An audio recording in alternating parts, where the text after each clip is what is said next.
Assalamualaikum warahmatullahi wabarakatuh. Selamat pagi kepada Bapak dan Ibu sekalian. Terima kasih telah hadir dalam webinar pada hari ini dalam rangka pengabdian masyarakat dengan tema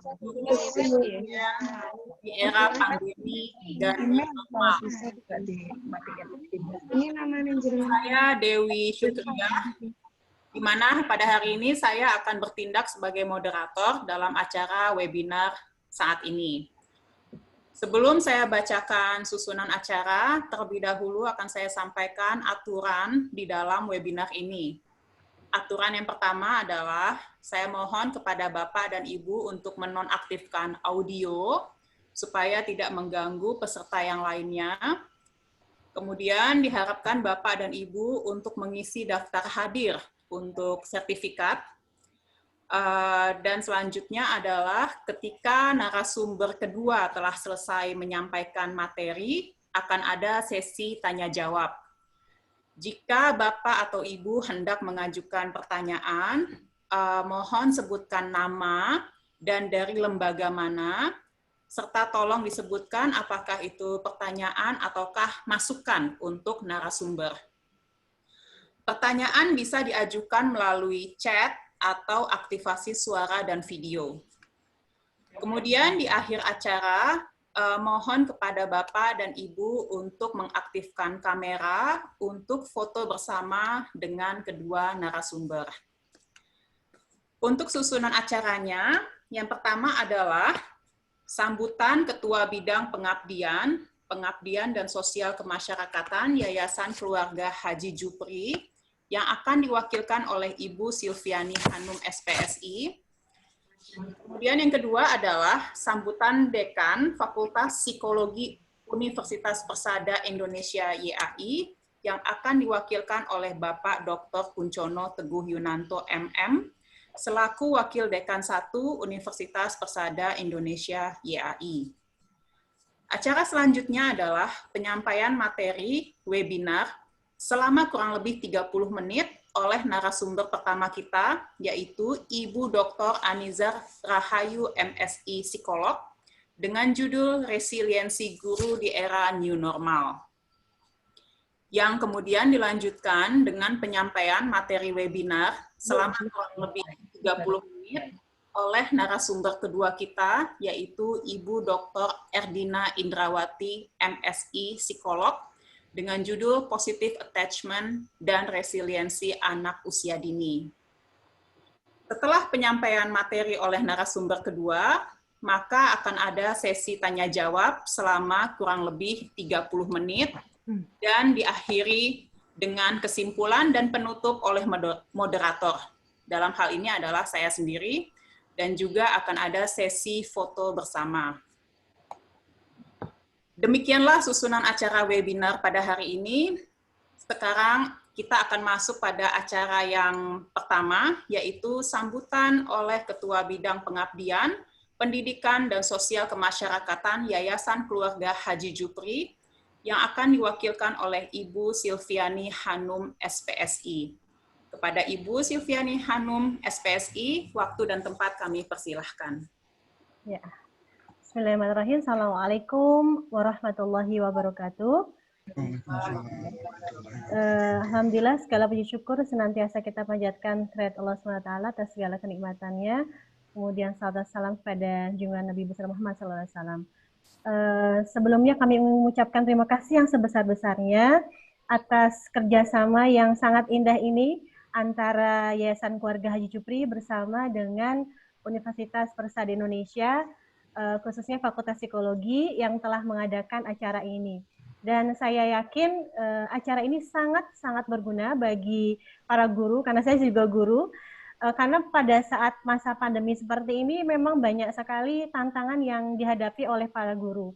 Sehingga para guru perlu senantiasa mencari motivasi, mencari ilmu, dan mencari hal-hal yang bisa menginspirasi sehingga semakin meneguhkan bagaimana guru senantiasa selalu semangat dan bertanggung jawab dalam melaksanakan tugas-tugasnya. Jadi terima kasih sekali kepada OPIAI, khususnya Fakultas Psikologi, yang sudah mengadakan acara ini. Semoga nanti bisa berlanjut ke depannya karena ya guru-guru sangat butuh seperti ini gitu. Kemudian memang yang dirasakan guru-guru itu sangat-sangat saya yakin pada saat seperti ini sangat kompleks sekali ya. Kalau dari acara-acara webinar parenting yang sering saya ikuti itu rata-rata mengecam guru karena guru kurang inovatif, guru mengajarnya sama seperti dalam keadaan tidak tatap muka, kemudian tuntutan guru juga semakin tinggi harus ini dan itu gitu, sehingga memang guru harus senantiasa menguatkan dirinya. Guru harus senantiasa menguatkan kemampuannya meresiliensi dirinya untuk beradaptasi dalam kondisi pandemi ini. Nanti insya Allah kita akan sama-sama belajar dengan 3 orang hebat di sini. Ada orang-orang hebat dari Fakultas Psikologi Universitas UPI. Saya dulu juga pengen kuliah di sana, cuman sampainya nggak ke sana. Tapi alhamdulillah bisa ketemu di sini, belajar dengan orang-orang hebat. Mudah-mudahan nanti kita semua bisa mengambil pelajaran dari sini dan akan semakin memotivasi kita dalam melaksanakan profesi mulia kita sebagai seorang guru. Sekali lagi kami ucapkan terima kasih kepada Fakultas Psikologi UPI, kepada Bapak Kuncono Yunanto sebagai perwakilan dari Wakil Dekan dari Fakultas Psikologi, kemudian ada Ibu Aniza, dan kemudian ada Ibu Erdina, kepada Mbak Dewi juga sebagai moderator. Terima kasih, semoga kedepannya kerjasama seperti ini bisa senantiasa berlanjut dan insya Allah kami akan selalu menantikan program-program yang akan dilakukan untuk memajukan pendidikan anak bangsa. Mungkin itu yang bisa saya sampaikan, kurang lebihnya saya mohon maaf. Assalamualaikum warahmatullahi wabarakatuh. Waalaikumsalam warahmatullahi wabarakatuh. Terima kasih Ibu atas kata sambutannya. Oleh Ketua Bidang Pengabdian Pendidikan dan Sosial Kemasyarakatan Yayasan Keluarga Haji Jupri yang telah diwakilkan oleh Ibu Silviani Hanum SPSI. Acara selanjutnya adalah kata sambutan oleh Dekan Fakultas Psikologi Universitas Persada Indonesia YAI yang akan diwakilkan oleh Bapak Dr. Kuncono Teguh Yunanto MM selaku Wakil Dekan 1 Fakultas Psikologi Universitas Persada Indonesia YAI. Kepada Bapak Dr. Kuncono Teguh Yunanto, waktu dan tempat kami persilahkan. Matur nuwun, terima kasih Ibu Moderator. Bapak Ibu, perkenalkan saya Kuncono Teguh Yunanto, mewakili Bapak Dekan.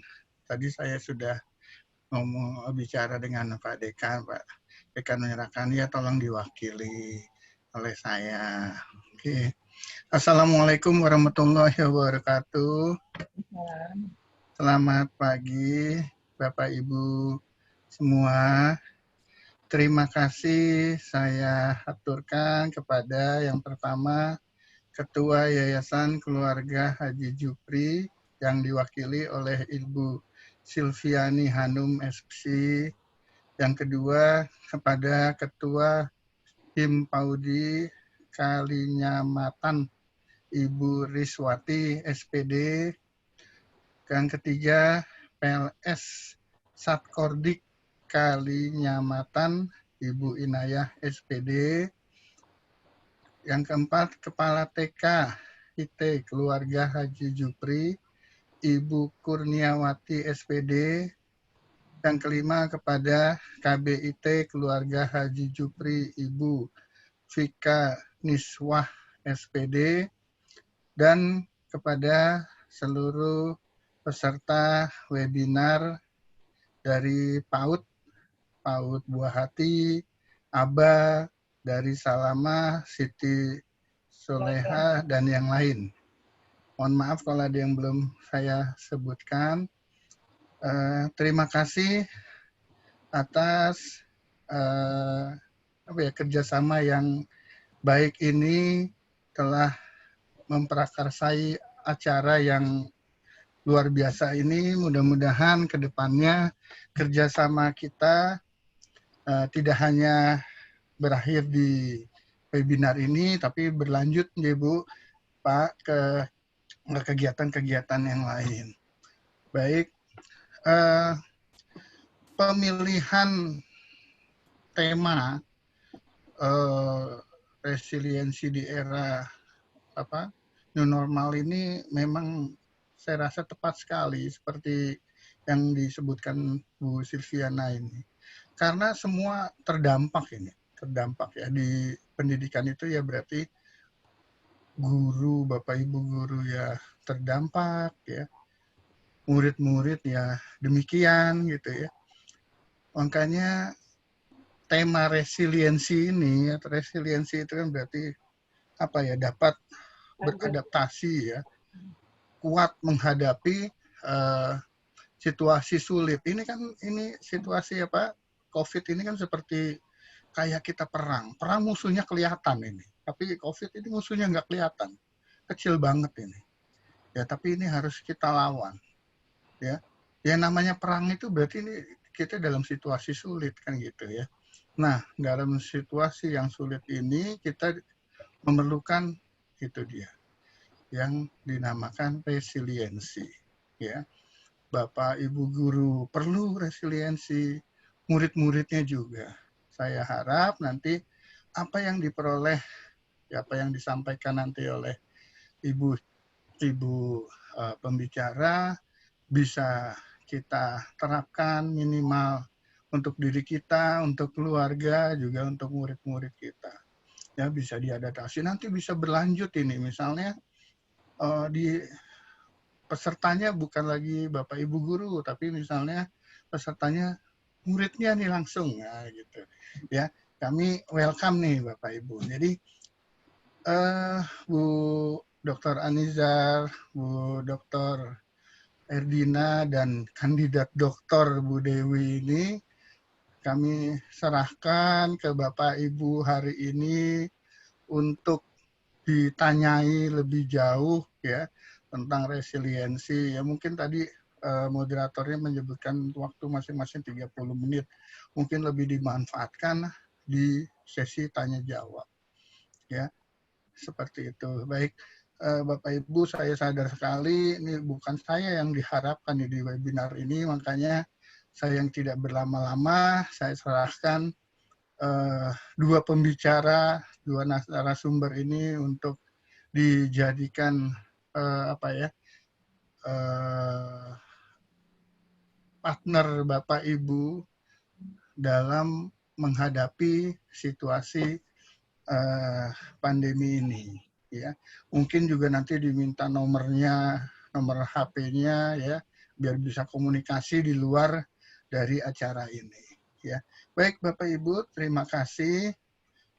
Selamat mengikuti acara ini. Wassalamualaikum warahmatullahi wabarakatuh. Waalaikumsalam.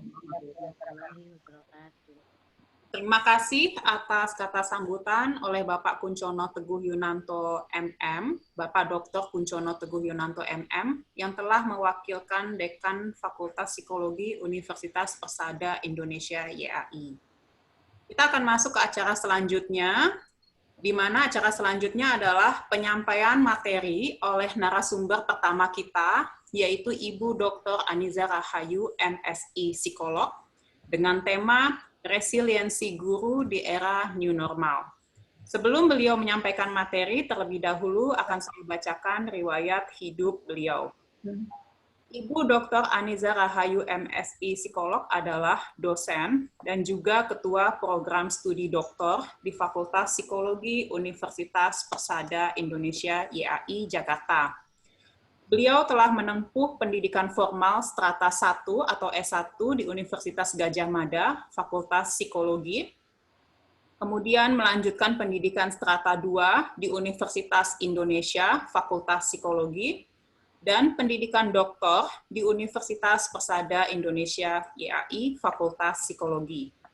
Beliau aktif di berbagai kegiatan ilmiah dalam bidang psikologi dan juga aktif mengajar di Universitas Persada Indonesia YAI, Fakultas Psikologi sampai dengan saat ini.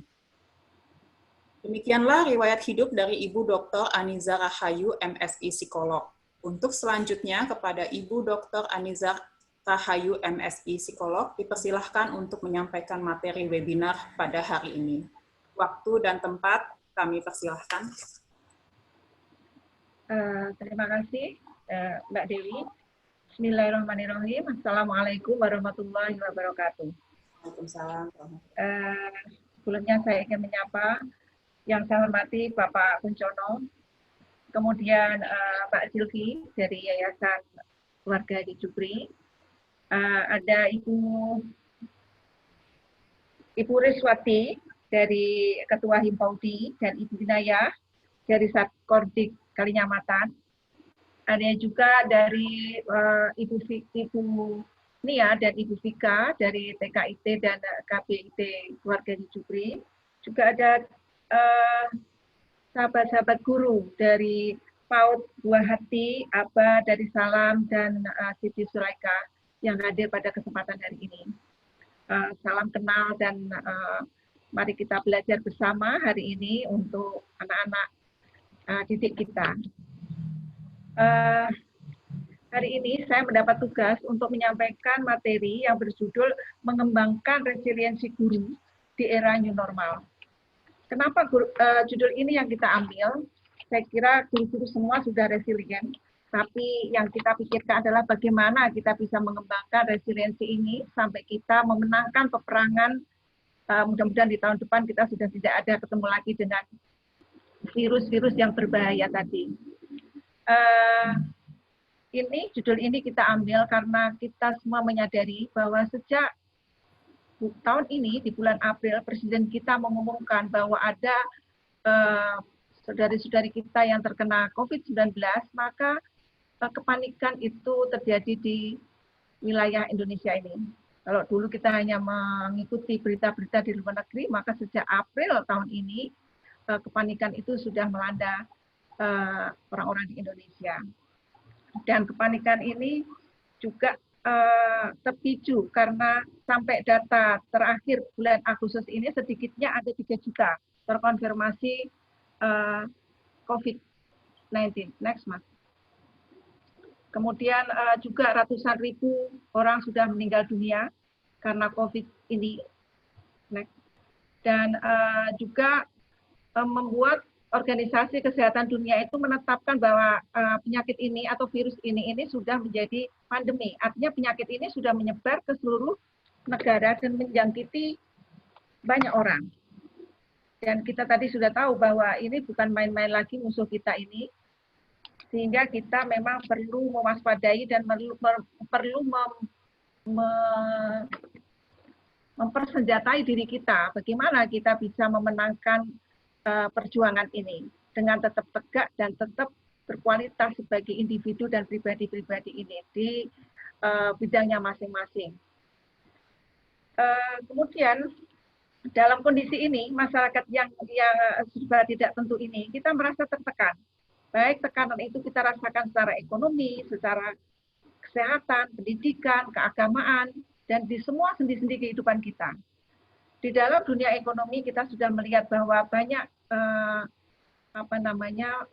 pegawai-pegawai yang sudah dirumahkan. Kita sebagai guru juga sudah terdampak secara ekonomi, barang mahal dan mungkin penghasilan kita menjadi menurun. Secara keagamaan kita tidak bisa melakukan ibadah seperti dulu lagi. Sampai kapan kita belum tahu. Kemudian juga dalam dunia pendidikan kita juga melihat bahwa orang tua itu sudah lelah. Saya sudah sering mendengar orang tua lelah mendidik anak-anaknya bekerja, tetapi juga sembari mendidik anak-anaknya di rumah.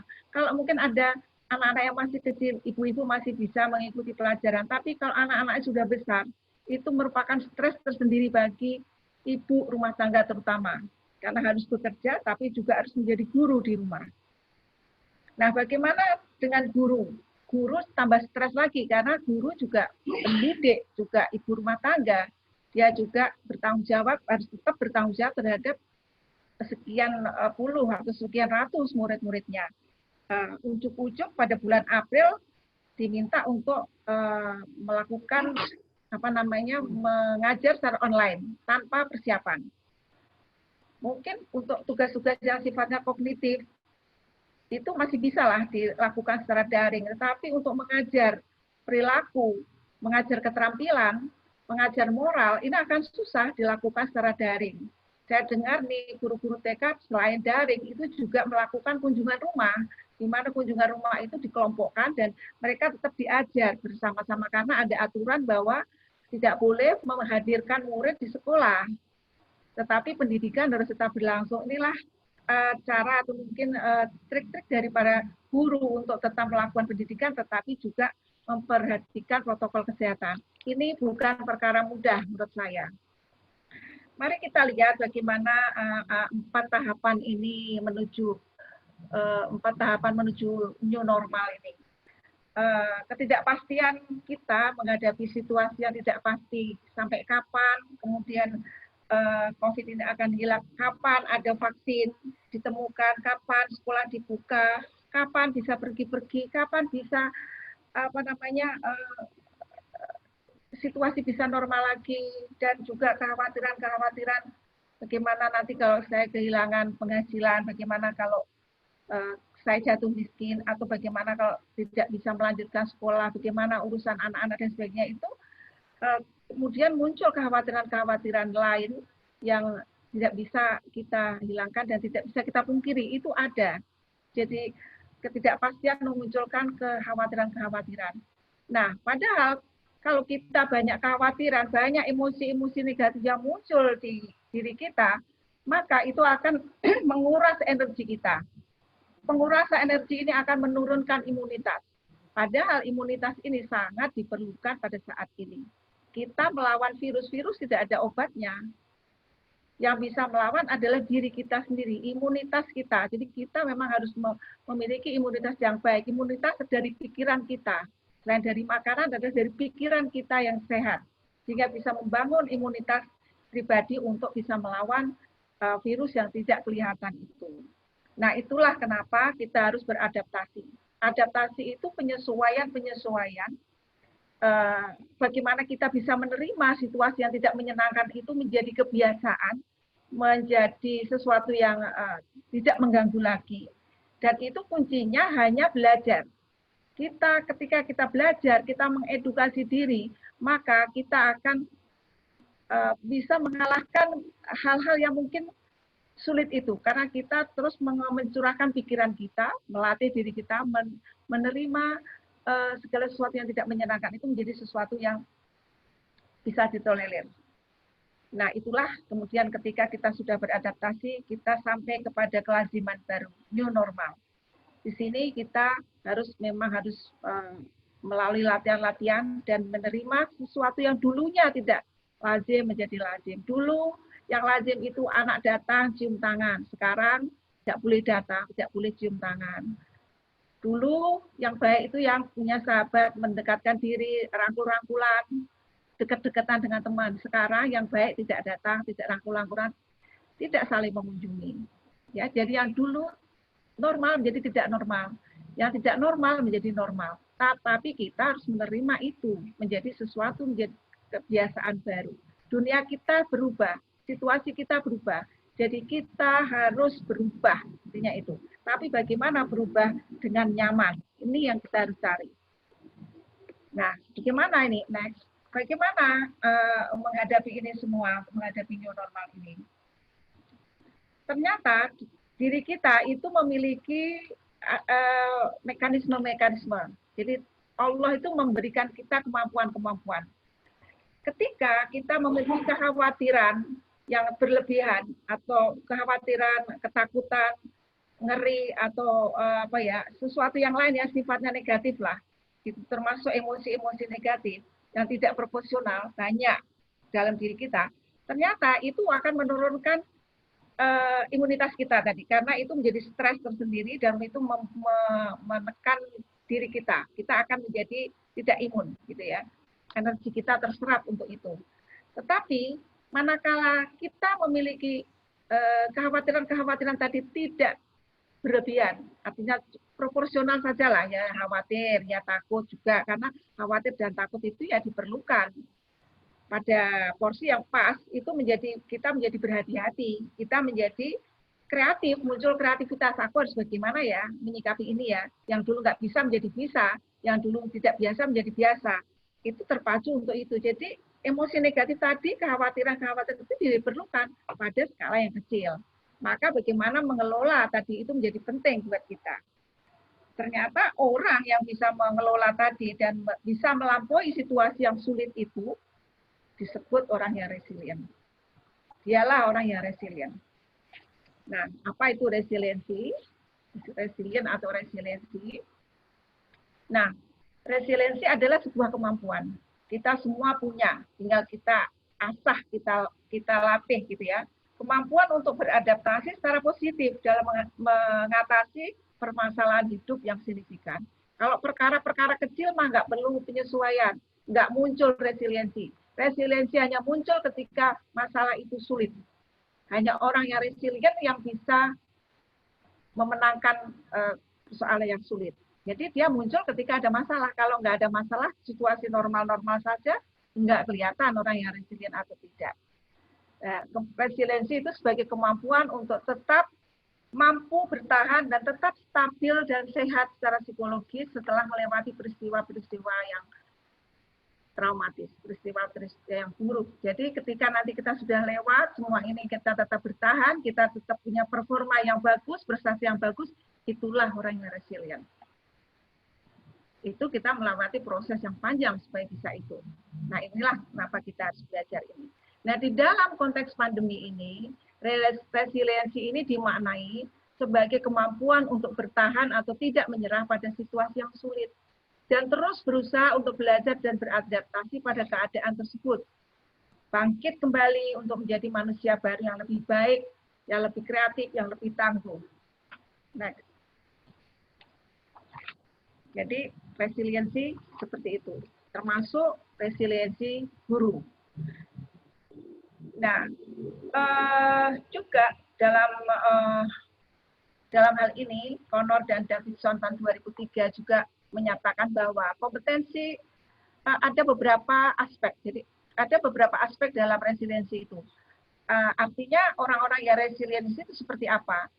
Adalah mereka yang punya kompetensi personal. Yang pertama. Jadi mereka punya kemampuan untuk bertahan sampai tujuan itu tercapai meskipun dia menghadapi situasi yang sangat sulit. Di sana ada kegigihan, ada keuletan, tapi juga ada standar yang tinggi. Jadi tidak asal-asalan. Menyelesaikan masalah itu tidak ya sudah asal lewat aja, pokoknya dilaksanakan aja lah tugasnya lah, digugurkan aja kewajibannya lah. Tidak begitu, dia tetap memakai standar yang tinggi. Itu kompetensi personal. Orang yang punya resiliensi yang pertama itu. Yang kedua, dia punya keyakinan terhadap instingnya dan juga toleran terhadap situasi negatif. Jadi orang ini mampu menghadapi masalah dan membangun sikap toleran. Ini nggak mudah membangun sikap toleran, ini tidak mudah karena toleran terhadap situasi yang negatif. Biasanya kalau menghadapi situasi negatif ya menjauh, menghindar. Tapi ini ngadepin situasi yang negatif itu dihadepin, dibiasakan. Nggak takut ngadepin sesuatu yang negatif ini. Dan ketika dia harus menghadapi masalah, dia mampu membuat keputusan-keputusan dengan tenang. Jadi ngadepin masalah ini tidak gerusa-gerusu, tidak marah-marah gitu ya, tapi dengan tenang. Ketika harus menyelesaikan masalah, ya diselesaikan. Itu orang yang punya insting dan toleran terhadap situasi negatif. Next. Yang kedua, yang lainnya adalah penerimaan secara positif terhadap perubahan. Jadi orang ini mampu menerima perubahan-perubahan secara positif. Jadi ya memang tidak mudah karena perubahan-perubahannya kan begitu radikal, ujuk-ujuk dan besar gitu, yang kita tidak pernah bayangkan sebelumnya. Tapi kita bisa menerima ini secara positif. Nah ini kan harus memunculkan pemikiran-pemikiran positif, harus membalik pikiran-pikiran negatif menjadi positif, harus membiasakan diri dan melakukan penyesuaian-penyesuaian terhadap lingkungan. Ada satu cara ketika seseorang tidak mampu merubah lingkungan, demikian susah merubah lingkungan, maka satu cara yang dilakukan adalah dengan merubah dirinya sendiri. Itu lebih mudah daripada mengubah lingkungan. Itu penerimaan positifnya. Kemudian kontrol diri. Nah, di sini kontrol diri ini ya tidak mudah ya, merupakan kemampuan untuk mengendalikan situasi dan mencapai tujuan dengan tetap tegak dan dalam keadaan yang sulit. Jadi tetap baik, tetap tidak ngelokro jadi orang, tetap semangat menyelesaikan masalah dengan senyum dan tetap semangat. Nah, Kenapa bisa begitu? Karena juga memiliki spiritualitas yang tinggi. Orang yang resilient, dia mempunyai spiritualitas yang tinggi, di mana dia punya keyakinan yang besar bahwa ini akan berlalu. So, yakin bahwa kalau kita melakukan sesuatu yang bersih, kita disiplin, maka penyakit ini bisa dikalahkan. Bahwa ini adalah tantangan bagi kita dan sebagainya. Ini ada keyakinan kita terhadap Allah, terhadap Tuhan, terhadap pencipta kita, dan juga adanya takdir. Qadha dan qadar itu ada. Kita tetap berusaha, tapi ada juga yang menentukan di sana. Sehingga kita tetap punya keimanan yang kuat di sini. Inilah spiritualitas. Dan juga selanjutnya, kita lihat bagaimana resiliensi guru. Ternyata guru, kalau kita lihat, guru ini adalah pribadi yang memiliki multi peran. Dia juga sebagai individu, dia sebagai istri mungkin ya sudah berkeluarga, saya lihat ini banyak yang sudah berkeluarga, sebagai istri, sebagai anak, mungkin sebagai menantu, dan juga sebagai anggota masyarakat. Dan di sini ibu-ibu sekalian dan bapak adalah sebagai pendidik. Multi peran harus dijalankan dengan baik, dengan hasil yang baik, dan tetap berpenampilan performan yang baik. Kenapa baik? Karena kita di depan. Kita ini ujung tombak, kita ini kalau guru itu digugu dan ditiru, tempat kita di depan, dilihat orang dan ditiru oleh banyak anak didik kita. Oleh karena itu kita harus menjadi contoh yang baik. Itulah kenapa memang kita harus tetap tegak berdiri dan sehat, gitu ya. Nah, dalam dunia pendidikan, guru merupakan elemen kunci agar dunia sistem pendidikan di sekolah ini berjalan lancar. Kemudian guru menjadi titik pusat atau ujung tombak dalam melakukan perubahan dan pembaharuan. Tidak ada pembaharuan kalau tidak ada guru di sini. Itulah pentingnya guru. Kenapa webinar ini memang sengaja saya tujukan kepada guru, karena di dalam era pandemi ini yang menurut saya ya, yang paling termasuk yang paling berat adalah tugas guru. Karena guru itu melaksanakan tugas untuk banyak orang. Kalau guru tidak melaksanakan kewajibannya, siapa yang mendidik anak-anak bangsa ini? Oleh karena itu, guru harus tetap sehat untuk bisa membawa perubahan dan pembaharuan yang baik ke depan. Kemudian ada harapannya, harapan kita banyak terhadap guru itu, meskipun tadi resiliensi itu tidak gampang, yang kita hadapi ya demikian besar harapan terhadap guru besar juga ya. Di sini guru diharapkan memiliki kepribadian yang matang. Saya kira setiap sekolah guru itu ya sudah sudah guru-guru masuk ke sekolah guru itu sudah memiliki kepribadian pendidik, isinya begitu. Kemudian memilih pekerjaan pendidikan itu ya karena suka, karena dia mencintai anak-anak, karena mencintai dunia pendidikan. Nah, disinilah kepribadian guru ini menjadi penting. Pribadi yang matang menjadi sesuatu yang sangat diharapkan. Ketangguhan guru juga menjadi sesuatu yang kita idamkan ya, sehingga mampu menghadapi masalah ini dengan kreatif. Kemudian hasil akhir dari tulisan kita atau pembicaraan kita hari ini, dan juga harapan sekolah pada akhirnya adalah resiliensi guru. Semua guru memiliki resiliensi agar dapat mendidik siswanya, kemudian siswa itu mampu menghadapi stres dan trauma yang juga dialami oleh anak-anak kita. Dan yang paling penting adalah semua menjadi pribadi-pribadi yang bahagia. Nanti teknis ini akan disampaikan oleh Ibu Ergina Indrawati. Lanjut, harapan kepada guru. Harapan kepada guru ini yang pertama adalah memiliki regulasi emosi. Jadi bagaimana kita menghadapi ini?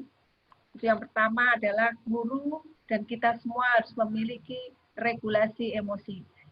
Kita tahu bahwa emosi kita naik turun, kita punya emosi negatif dan emosi positif. Emosi positif dan negatif dua-duanya bermanfaat. Pada kadar tertentu emosi negatif sudah saya katakan tadi bermanfaat untuk kita menjadi aware dan menjadi hati-hati.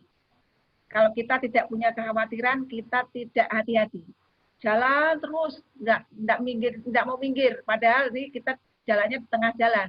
Nggak punya kehati-hatian, karena nggak punya takut, nggak punya khawatir, terlalu pede, itu juga nggak bagus. Tapi terlalu khawatir, terlalu takut juga tidak baik.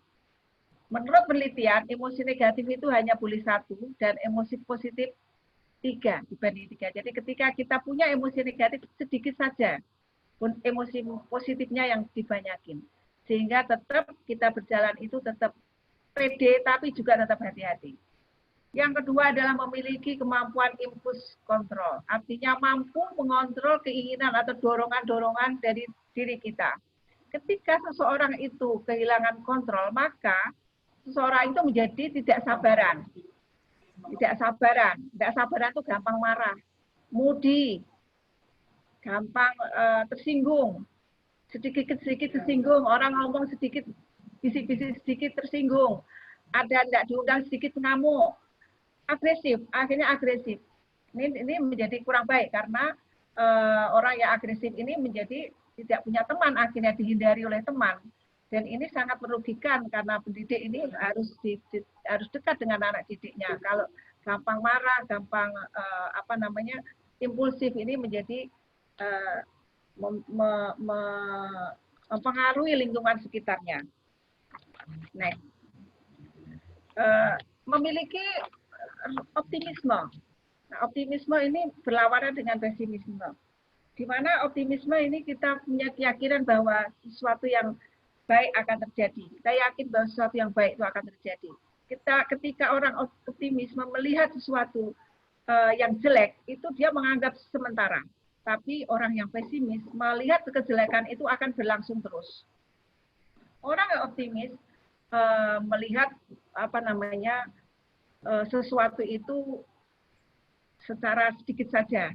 Yang misalnya COVID itu karena orang kurang hati-hati, kurang bersih, kurang hati-hati sehingga dia tertular COVID.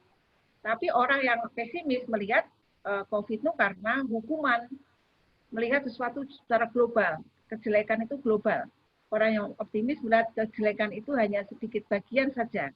Dan orang yang optimis itu melihat bahwa dirinya yang melakukan secara personal. Nah, saya berhasil karena diri saya sendiri. Sedangkan orang yang pesimis melihat kegagalan itu, melihat keberhasilan itu tidak personal. Itu karena kebetulan sajalah, karena nasib baik saja. Jadi orang yang optimis dengan pesimis ini menjadi sesuatu yang berbeda ketika melihat persoalan. Itulah kenapa kita penting untuk berpandangan optimis, selalu optimis. Optimis ini bisa naik, bisa turun. Nah, itu yang perlu kita kelola, kita jaga, supaya kita selalu optimis. Nah, bagaimana caranya? Nanti kita akan bicarakan. Kemudian mampu menganalisa penyebab masalah. Nah, mampu melihat masalah ini penting, karena jangan hanya kacamata kuda. Kalau kacamata kuda itu melihat masalah dari kacamatanya sendiri. Nah, ini tidak begitu. Jadi, orang yang mampu menganalisis masalah itu, dia bisa melihat masalah dari berbagai sudut. Dia bisa melihat dari berbagai perspektif. Sehingga orang ini menjadi luwes, dia tidak kaku dalam berpikir dan tidak kaku dalam bertindak. Tidak ngomong pokoknya gini, pokoknya gini. Tidak begitu, tapi juga mau mendengar orang lain. Mau mendengarkan dengan mengadaptasi pikiran-pikiran orang lain. Tidak pikirannya sendiri atau pandangannya sendiri. Tidak kaku orangnya. Kemudian yang lain adalah mampu berempati. Next. Guru diharapkan juga mampu berempati. Karena kemampuan ini adalah kemampuan untuk memahami dan merasakan kegembiraan dan penderitaan orang lain. Ini penting karena kita memang guru ini selalu berada di tengah-tengah anak didik kita, berada di tengah-tengah orang banyak. Sehingga memahami dan merasakan orang lain ini menjadi syarat kita untuk bisa diterima dan menerima orang lain.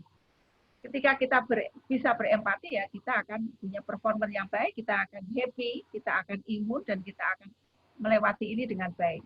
Memiliki pencapaian atau goal orientation. Orang yang punya goal ke depan dan juga melihat keterbatasan yang ada, dia akan mampu memahami hikmah yang ada. Dia bisa melihat apa yang ada di balik sebuah peristiwa yang dihadapi ini. Ini tidak semua orang memiliki kecerdasan ini. Butuh kecerdasan ketika seseorang mampu melihat hikmah ini. Peristiwa seburuk apapun, ketika kita bisa melihat apa yang ada di baliknya, insya Allah kita akan bisa menerima peristiwa itu dengan legowo.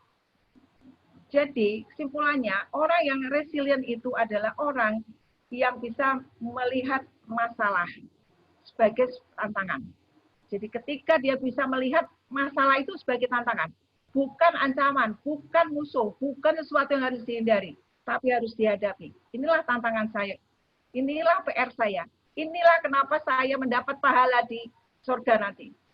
Inilah perjuangan saya sebagai guru. Jadi harus bisa melihat ini sebagai sebuah tantangan. Kesulitan-kesulitan ini sebagai tantangan, bukan ancaman. Nah, selanjutnya bagaimana kita memotivasi diri supaya kita semua bisa mengontrol emosi kita bisa tetap optimis, kita bisa melihat persoalan itu dari berbagai perspektif, gitu ya. Kita bisa menerima situasi itu dengan baik dan akhirnya kita tetap bisa berdiri dengan performa yang baik tadi. Ada berbagai hal yang kelihatannya gampang tapi sebetulnya tidak gampang-gampang banget. Ini perlu latihan. Yang pertama, membatasi berita negatif. Ini gampang diucapkan, tapi susah dilakukan. Senang orang-orang yang suka gosip, yang suka membaca postingan-postingan. Ada orang di dalam postingan-postingan itu yang nyinyir gitu ya, yang nyinyir gitu. Nah, yang kok gitu-gitu nggak usah dibuka. Nggak usah dibaca, karena itu akan memprovokasi diri kita menjadi negatif. Pikiran-pikiran kita menjadi negatif. Nah, itu kalau bisa dihindari. Berita-berita yang buruk, berita-berita negatif, yang belum tentu kebenarannya. Habis waktu, habis energi. Dan juga jangan menyimpan hal negatif, karena itu sama dengan kita menyimpan sampah. Untuk apa kita menyimpan sampah? Buang itu sampah itu. Kalau perlu, yang kita sudah tahu yang suka nyinyir-nyinyir itu, di WA group yang suka nyinyir-nyinyir, buang, nggak usah dibuka. Batasi berita negatif. Perbanyak aktivitas yang menyenangkan. Ternyata guru itu habis waktu kita untuk persiapan materi, untuk persiapan performa kita, mengajar, itu habis waktu. Di rumah kita tinggal sedikit, banyak hal-hal yang menyenangkan yang selama ini tidak kita lakukan. Dengan WFH ini ternyata banyak kesempatan untuk memakai, untuk memperbanyak aktivitas-aktivitas hobi kita. Misalnya ada yang suka kasidahan, keroncongan, menyanyi gitu ya, salawatan, itu dilanjutkan itu sambil membuat PowerPoint kita selawatan, bagus kan? Yang suka berkebun, saya berkebun di rumah, sudah menghasilkan beberapa sayuran di rumah saya. Kemudian yang suka memelihara hewan, itu lakukan. Ada yang suka bersepeda, kalau masih sepi ya enggak apa-apa. Memasak, olahraga, ini penting karena ini akan menyehatkan kita. Kita mengikuti sesuatu yang menyenangkan tanpa merugikan banyak orang, tanpa merugikan orang lain, adalah melakukan hobi kita. Kemudian membangun hubungan positif dengan orang lain, ini juga penting. Banyak orang yang selama ini memendam perasaan nggak suka pada orang lain. Pada kesempatan ini, cobalah berkontemplasi siapa saja atau apa saja yang kita tidak sukai, yang mengganggu pikiran kita. Usahakan untuk melupakan dan merelakan dan memaafkan apa yang selama ini kita tidak sukai. Karena ternyata itu semua tidak penting. Dalam hidup kita ternyata hidup kita ini singkat, penuh masalah yang tidak pasti. Kita harus siap dipanggil Tuhan kapan saja. Kenapa kita masih tidak memaafkan orang lain, tidak memaafkan atau tidak melupakan hal-hal yang tidak penting tadi. Jadi cobalah belajar untuk memaafkan kesalahan orang, melupakan peristiwa-peristiwa yang buruk, kemudian membuang beban-beban hidup kita sedikit demi sedikit, mumpung kita masih punya kesempatan. Bersih-bersih rumah, bersih-bersih diri, mumpung ada kesempatan. Yang lain adalah menghidupkan harapan dan optimisme. Ini juga penting karena ketika kita masih bisa melihat setitik cahaya di ujung lorong yang gelap, maka disitulah masih ada jalan keluar. Maka hidupkanlah harapan kita dan rasa optimisme itu, meskipun kondisi sulit dan sangat sulit. Hidupkan terus harapan kita, hidupkan terus optimisme kita. Masih ada Gusti Allah untuk tempat kita mengadu. Nah, ini harapan saya. Banyak waktu untuk berkontemplasi dan cobalah lakukan ini. Ada hal lain yaitu bicarakan perasaan dengan orang lain. Ini juga tidak kalah penting karena kita ini makhluk sosial. Kita punya banyak teman, kita punya banyak sahabat, dan milikilah sahabat. Yang belum punya sahabat, milikilah sahabat. Sahabat itu siapa? Bisa suami kita, bisa istri kita, bisa anak-anak kita, bisa keluarga kita, kakak adik kita yang dulu agak jauh. Jadikanlah sahabat untuk berbagi kesenangan. Kalau senang dibagi, kalau senang, kalau susah jangan malu untuk menyampaikan, untuk sekedar sambat gitulah kalau orang Jawa itu. Jangan malu untuk itu. Jadi tetaplah menghargai orang lain dan bersahabat dengan orang lain, dan untuk kita supaya saling menjaga perasaan tadi supaya tetap sehat gitu. Milikilah sahabat dan teman-teman dekat untuk mengungkapkan perasaan kita. Perkuat spiritualitas, sudah saya sampaikan tadi. Kesempatan banyak dan saat yang baik bagi kita untuk melakukan itu. Diperkuat ibadah kita, perbanyak ibadah kita, komunikasi kita dengan Tuhan Sang Pencipta Allah, dan bicaralah. Kalau ada kesulitan mungkin tidak bisa bicara dengan teman, bicaralah dengan Allah. Bunyikan dan dengarkan sendiri apa keluhan Anda. Bunyikan, dengarkan. Itu yang paling baik adalah ketika malam. Apa yang kita inginkan kita tumpahkan, kita mendengar sendiri suara kita. Sehingga kita merasa lega. Perkuat spiritualitas kita. Kemudian tingkatkan ibadah kita, kualitas ibadah kita. Kemudian sikap penerima, sabar dan syukur itu tidak bisa kita hilangkan dari dunia kita saat ini. Kita tidak bisa lari, mau lari kemana? Di desa, di kampung ya ada COVID kok. Di luar negeri ada COVID kok. Kita nggak bisa lari kemana-mana. Kita yang bisa kita terima adalah menerima dengan baik. Ya, tidak merasa tertekan, tidak terpaksa, tapi menerima. Maka kita harus mengolah diri kita sendiri. Sabar. Banyak cara bersabar menurut agama kita, dan syukur. Syukur adalah mengakui bahwa kita mendapat anugerah ini bukan kehebatan kita, tapi karena diberi oleh Tuhan, oleh Allah. Sehingga kita perlu berterima kasih dan perlu mengapresiasi ini dengan memberikan kesyukuran ini kepada orang lain juga. Kita akan berbagi, sehingga orang yang punya spiritualitas yang tinggi itu tidak hanya baik kepada dirinya sendiri, tapi juga baik kepada orang lain. Mau berbagi dengan orang lain, tidak pelit ilmu, tidak pelit tidak pelit ilmu, tidak pelit sehari-hari, tapi juga kita mau berbagi dengan orang lain, karena yang kita terima adalah pemberian dari Allah. Kita tidak bisa pandai sendiri, kita tidak hebat sendiri, itu adalah pemberian dari Allah. Itulah syukur. Dan adalah tidak pasrah. Pasrah itu konotasinya lemah. Pasrah itu konotasinya menyerah. Ini saya minta tidak menyerah, tapi menerima, gitu. Bisa menerima, tapi tidak pasrah, gitu ya. Tidak menolak. Dalam hal ini kita tetap aktif, tidak pasif. Kemudian yang terakhir ini adalah jaga kebugaran fisik. Ini sudah banyak yang disampaikan dari banyak orang, pemerintah, sebagainya ya. Jadi kita harus tidur cukup, makan cukup, minum cukup, gitu ya. Tidur itu juga baik, tidur yang berkualitas ya, itu cukup, harus cukup.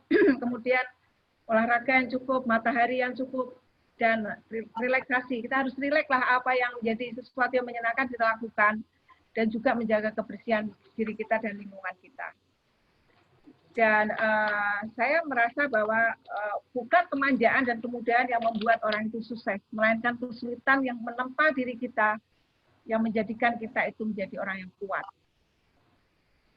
Jadi jangan minta kemudahan kepada Allah, jangan minta keringanan, tapi mintalah kekuatan, mintalah kita itu menjadi orang yang kuat untuk menyelesaikan masalah-masalah kita ini. Karena dunia ini makin susah, makin sulitlah ke depan, sehingga jangan meminta ini dikurangi, itu akan terus ada, tapi bagaimana kita diberi kekuatan, pikiran, cara berpikir yang baik, penerimaan jiwa kita menjadi sehat, kita bisa menerima yang susah itu menjadi mudah, menjadi lancar, dan bisa menyelesaikan semuanya dengan baik. Semoga apa yang saya sampaikan ini bisa kita terima dan kita bisa belajar bersama. Kurang dan lebihnya saya mohon maaf. Wabillahi taufiq wal hidayah. Assalamualaikum warahmatullahi wabarakatuh. Waalaikumsalam warahmatullahi wabarakatuh. Terima kasih banyak kepada Ibu Dr. Aniza Rahayu, MSI Psikolog, atas penyampaian materinya yang berjudul Resiliensi Guru di Era New Normal. Materinya sangat menarik ya Bu, dan semoga akan membawa manfaat bagi kita semua dalam menghadapi masa pandemi dan new normal ini ya Bapak Ibu sekalian. Kemudian acara selanjutnya adalah penyampaian materi oleh Ibu Dr. Erdina Indrawati, MSI Psikolog, dengan judul Positive Attachment dan Resiliensi Anak Usia Dini. Sebelumnya akan saya bacakan terlebih dahulu riwayat hidup dari narasumber kedua kita. Beliau adalah dosen dan juga Wakil Dekan 2 Fakultas Psikologi Universitas Persada Indonesia YAI dan telah menempuh pendidikan formal strata 1 atau S1 di Universitas Muhammadiyah Surakarta, Fakultas Psikologi. Kemudian beliau juga melanjutkan pendidikan strata 2 dan strata 3 di Universitas Persada Indonesia YAI, Fakultas Psikologi. Beliau aktif mengajar di Universitas Persada Indonesia YAI, Fakultas Psikologi, dan juga aktif sebagai konselor dan melakukan bimbingan konseling pada mahasiswa. Beliau juga anggota HIMSI, yaitu Himpunan Psikologi Indonesia, dan juga pengurus APPI, atau Asosiasi Psikologi Pendidikan Indonesia. Demikianlah riwayat hidup dari Ibu Dr. Erdina Indrawati, MSI Psikolog. Untuk selanjutnya adalah penyampaian materi oleh beliau kepada Ibu Dr. Erdina Indrawati, MSI Psikolog. Waktu dan tempat kami persilahkan. Ya, terima kasih kepada moderator, yaitu Ibu Dewi Supriya, SPSI MA. Assalamualaikum warahmatullahi wabarakatuh. Waalaikumsalam. Selamat pagi untuk semuanya. Pertama, marilah kami masih memanjatkan ya puji syukur kehadirat Allah Subhanahu wa Ta'ala, yang mana pada hari ini kami bisa bertemu dalam keadaan sehat walafiat pada kegiatan webinar Abdimas dengan tema Guru Resilient di Era Pandemik dan New Normal. Saya sampaikan terima kasih kepada Yayasan Keluarga Haji Jupri Krian Jepara yang pada hari ini diwakili oleh Ibu Selviani Hanum SPSI. Ya, terima kasih juga kepada Bapak Dekan Fakultas Psikologi yang diwakili oleh Bapak Dr. Kuncono Teguh Yunanto MM. Terima kasih juga saya sampaikan kepada peserta semua, semoga masih dalam mengikuti dalam keadaan sehat walafiat.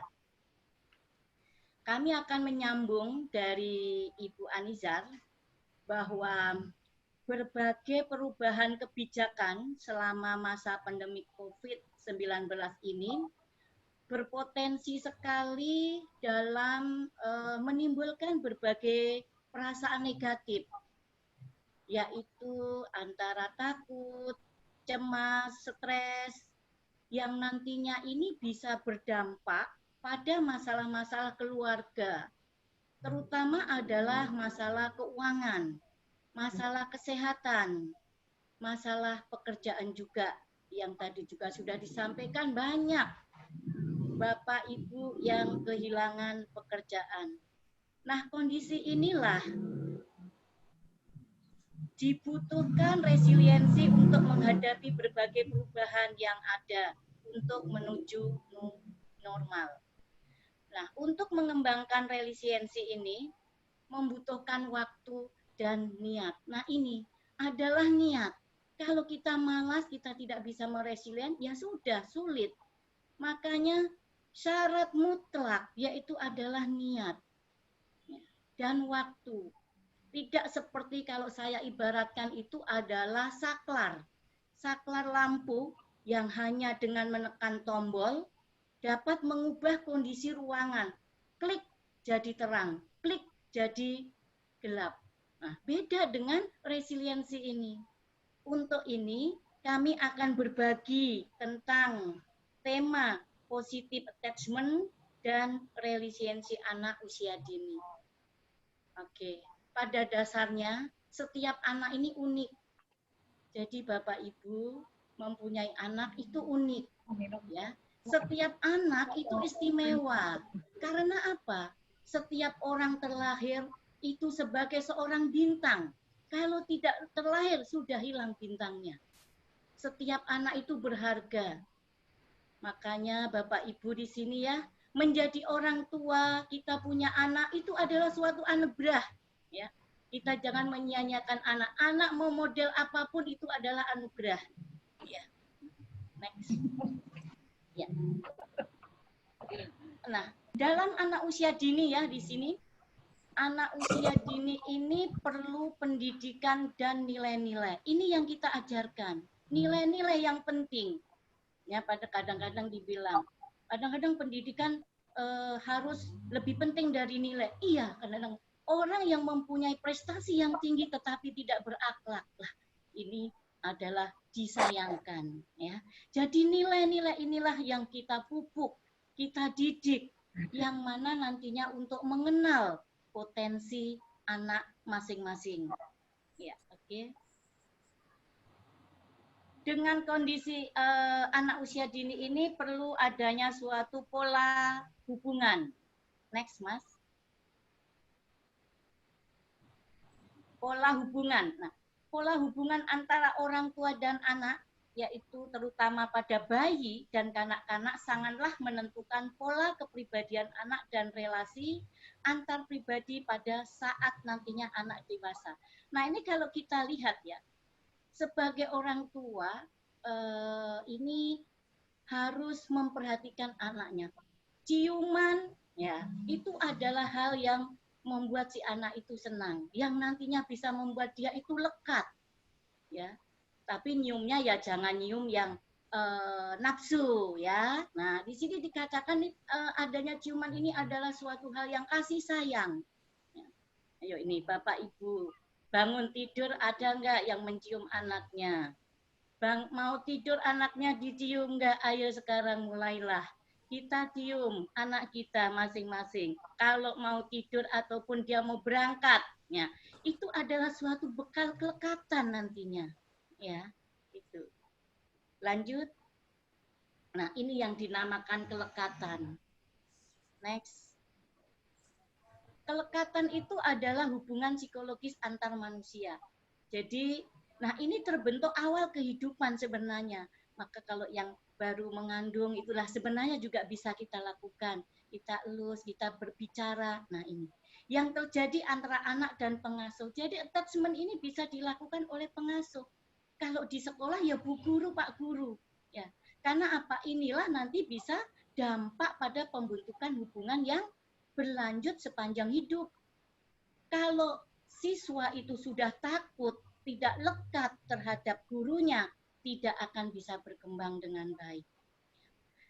Jadi untuk menyampaikan juga buat untuk yayasan, Bapak Ibu guru ini diusahakan juga jangan orang yang ditakutin. Justru orang yang ditakutin itu adalah mematikan bakat minat, mematikan ya perkembangan dari si anak. Nah, ini yang harus kita perhatikan. Next, Mas. Ya. Dalam attachment, next, ya. Pola attachment ini ada dua ya. Saya hanya mengambilkan dua, yaitu pola attachment yang secure, yang aman. Ini yang kita butuhkan, yang positif. Positif attachment ini yang kita berikan kepada anak. Ini adalah suatu kepercayaan. Begini ceritanya. Banyak Bapak Ibu kadang-kadang melakukan suatu hal yang membuat anak tidak percaya. Nah, nanti kalau ada si A, kalau ke sini bilangin ya, ibu nggak ada. Nah, ini. Padahal ibunya ada. Nah, ini membuat si anak nggak percaya. Ah, ibu mah bohong. Orang ada bilangnya nggak ada. Padahal di sisi lain sebenarnya ibunya menutup-nutupin. Mau ke sini itu adalah mau menagih hutang. Tetapi anak itu belum mengerti kondisi seperti itu. Nah, ini yang perlu kita dirahasiakan ya. Ini kan suatu hal yang baik untuk dalam satu keluarga, tetapi ternyata tidak baik untuk si anak itu. Karena adanya suatu kepercayaan itu dibutuhkan. Komunikasi juga begitu. Jangan kalau ada suatu masalah dengan anak-anak ini kan suka ngambek, suka nakal, suka. Nah, ini kita komunikasikan, kita panggil. Ada apa sih, Nak? Nah, ini kita lihat. Apalagi anak-anak yang masih usia dini. Lapar nangis kadang-kadang, sakit nangis. Nah, ini kita harus bisa mengattach ya. Kita berusaha untuk si anak ini bisa supaya lekat kepada orang tua ataupun pendidik. Nah, yang unsecure yaitu yang terkucilkan. Nah, ini sering juga sebagai orang tua juga membeda-bedakan. Guru juga bisa membeda-bedakan. Anak ini adalah anak kurang beruntung. Anak ini adalah anak yang beruntung. Nah, ini suka ada yang membedakan. Ini mohon juga kita harus menyamakan dalam kondisi apapun siswa kita. Ya, kita perlakukan dengan sama supaya akan membentuk suatu kelekatan yang positif kepada si anak terhadap gurunya. Ya, lanjut. Di dalam suatu attachment ini untuk menciptakan secure maupun unsecure, ini perlu adanya working model. Nah, ini yang harus kita lakukan ya. Bapak Ibu lakukan nantinya ini. Working model seperti apa untuk membuat attachment yang secure. Ya. Oke, lanjut. Ya. Working model yang pertama, next, yaitu adalah secure. Nah, sebagai orang tua itu juga harus sensitif terhadap anaknya. Ini kenapa siswa saya ini kok termenung sendiri dari tadi diam. Nah, ini adalah hal yang sensitif. Selalu ada. Nah, anak, kalau mencari ibu, kalau ibu nggak ada di sini. Nah, ini diberitahu juga ya. Nah, konsisten ya. Ini juga harus konsisten. Nanti jam 7 harus semua masuk. Nah, ternyata sudah jam 7, gurunya belum masuk, anaknya sudah duduk. Lah, ini juga diperlukan model. Ya, kalau memang kita harus konsisten, ya jam 7 sudah masuk juga. Meskipun nanti ternyata Bapak Ibu punya suatu kegiatan, disampaikan kepada anak-anaknya. Ya. Mohon maaf, Ibu hari ini ada rapat, ya. Mohon ya nanti akan diganti oleh Ibu B, misalnya seperti itu. Jadi adanya suatu konsisten. Karena kadang-kadang anak itu mengharapkan sudah senang dengan satu figur gitu ya. Ternyata figur yang ditunggu-tunggu nggak datang. Nah, ini kecewa. Ah, besok nggak masuk. Ah, Bu guru ini nggak ada. Bapak guru ini nggak ada. Nah, ini harus konsisten dan dapat dipercaya itu tadi. Ya, kita harus punya suatu rasa yang percaya. Nah, yang kedua, kalau tadi work modelnya yang unsecure, nah ini orang yang tidak responsif, cuek, Bu, nggak disapa, tidak menengok, tidak dijawab. Nah, ini ya, ditanya, jawabnya tidak melihat wajahnya, tidak menatap matanya, ya, atau paling tidak yang namanya suatu menjawab ya harus dengan tatap mata, bukan berarti harus dihipnotis ya, tapi ini ada yang orang yang responsif, tidak responsif, menolak, aku nggak mau mengajar si A. Nah, ini juga nih sering kami akan mempunyai suatu keluhan-keluhan orang tua. Bu ini itu suka menolak ya. Kalau anak saya datang dicuekin, anak saya kenapa ya? Padahal saya sudah bayar. Nah, begitu ini adalah suatu hal yang sering keluhan-keluhan ini ada pada kami ya. Tidak dapat dipercaya. Ini juga merupakan suatu working model. Jadi sebagai model yang baik ini yang kita tampakkan terhadap anak didik ya. Lanjut Mas. Oke. Lanjut. Oke. Nah, apa ciri-ciri anak yang attachment terhadap orang? Ya, ini. Memiliki kelekatan fisik dengan orang lain. Jadi anak itu ya tadi saya sudah mengatakan sudah lekat sekali dengan guru A. Ternyata Bu Guru A itu tidak masuk. Aduh, sedihnya setengah mati itu. Sedih sekali anak ini. Iya. Apalagi ini menjadi cemas sedang figurnya berpisah. Bu gurunya mau pamit, mau pindah di luar kota. Nah, akhirnya si anak nggak mau sekolah. Nah, menjadi gembira ketika figur itu akan kembali. Begitu anak itu datang, gurunya datang, anak itu senang kembali. Begitu juga nanti di dalam sekolah-sekolah Bapak Ibu guru yang mendidik. Jadi kalau memang ada kondisi-kondisi tertentu, anak ini sudah lekat, Bapak Ibu pindah, Bapak Ibu sakit, aduh sedih sekali. Karena secara fisik itu tidak ada kehadiran Bapak Ibu. Ini ya, ini adalah orang yang sudah attached ya, sudah attached. Lanjut. Nah, di dalam fungsi attachment, next. Fungsi attachment yang kita berikan ya, ini yang kita harapkan yaitu adalah memberi rasa aman. Yang pertama, rasa aman ini penting. Yang kedua, mengatur keadaan perasaan. Yang ketiga adalah sebagai saluran ekspresi ya, adanya suatu komunikasi. Ini yang harus kita lakukan di dalam ciri tersebut. Nah, ini ada karena ini ada Bapak Ibu PAUD ya, di sini saya memberikan sedikit tentang sebenarnya PAUD itu yaitu upaya membina ya yang nantinya diarahkan kepada anak itu sejak lahir sampai dengan usia 6 tahunan ya. Dia akan memberikan rangsangan pendidikan untuk membantu pertumbuhan dan perkembangan jasmani dan rohani. Nah, ini yang diharapkan ya, agar anak nanti bisa punya kesiapan dalam memasuki pendidikan lebih lanjut.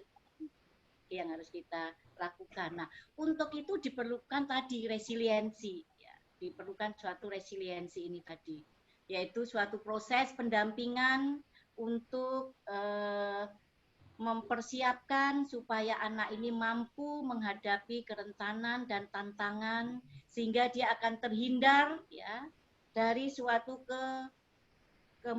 kemunduran ya, sehingga sukses dalam segala bidang kehidupan di masa depan. Ini yang harus nanti sebagai Bapak Ibu sebagai pendamping bagaimana nanti si anak ini bisa resilient. Lanjut.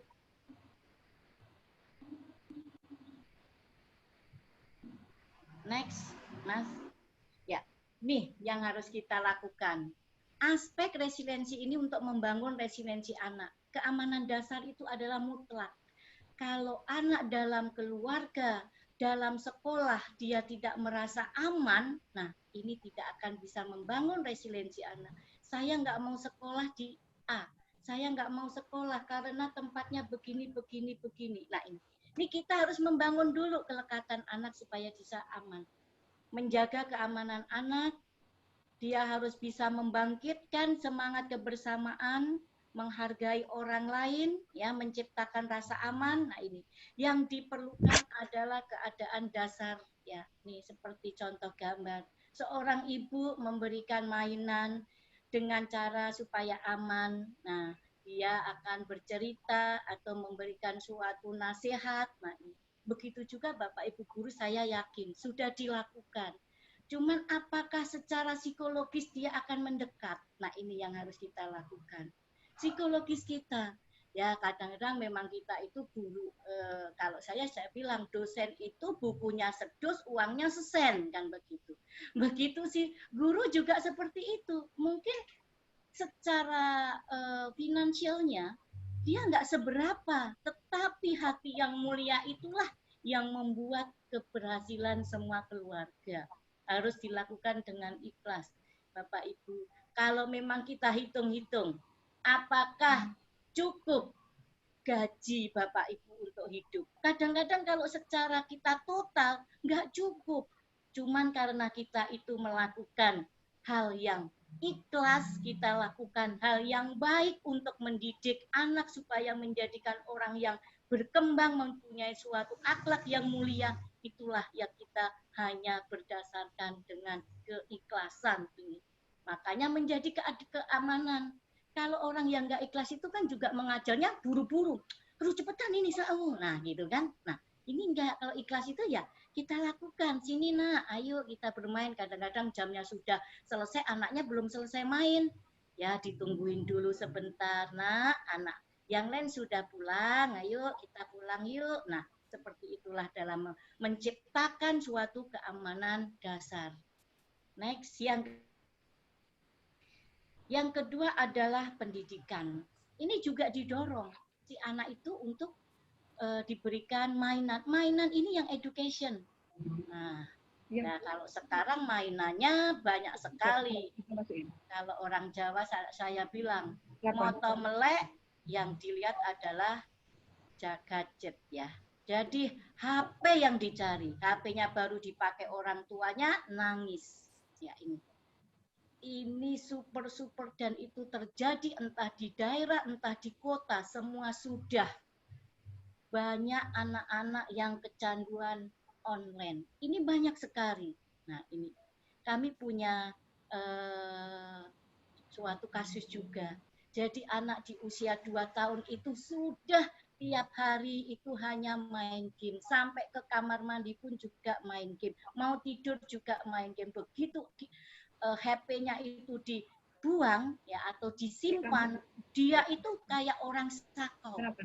Ini orang tua yang luar biasa akhirnya menyadari bahwa ternyata HP itu ada manfaatnya dan ada yang manfaat positif dan negatif. Nah ini perlulah suatu permainan yang edukatif. Saya yakin untuk di klien ini sudah memberikan permainan-permainan yang edukatif. Jadi edukatif tidak harus mahal, ya, tidak harus mahal. Apalagi ya kami sebagai orang Indonesia paling tidak juga untuk melestarikan permainan-permainan daerah itu yang penting juga ya. Gubak sodor. Nah, ini juga bisa kita lakukan ya. Jadi main congklak itu kan sebenarnya juga belajar untuk menghitung kan gitu ya. Nah, sebenarnya ada fungsi masing-masing di dalam permainan ini. Mengeksplorasikan pengetahuan dan pemahaman anak melalui bahasa. Nah, ini yang kadang-kadang ya Bapak Ibu kalau sudah berbahasa jangan dicedal-cedalkan. Ya, masih kecil, ayo nak minum cucu, nggak ada itu cucu, ya. Jadi ya harus kita lakukan dengan bahasa yang benar. Meskipun anak itu belum bisa mengatakan es, tetapi di dalam memberikan pelajaran tetap harus yang es susu gitu ya. Atau mem.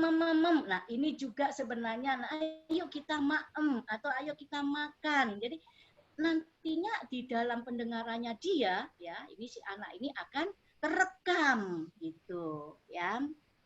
Nah itu untuk yang pendidikan.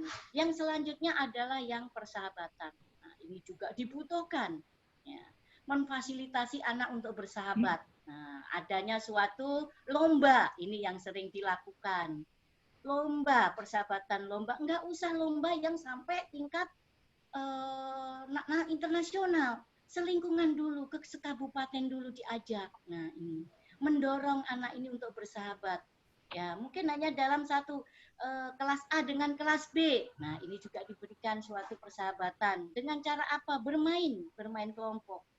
Terus guru ini diusahakan juga mengintervensi hal yang menghambat persahabatan anak. Kenapa anak ini berantem melulu? Nah, diintervensi. Sebabnya apa? Nah, ternyata banyak suatu hal yang menyebabkan anak ini berantem. Nah, setiap anak memang memiliki banget ya teman yang banyak. Kepingin sekali mempunyai suatu teman yang banyak. Next, Mas.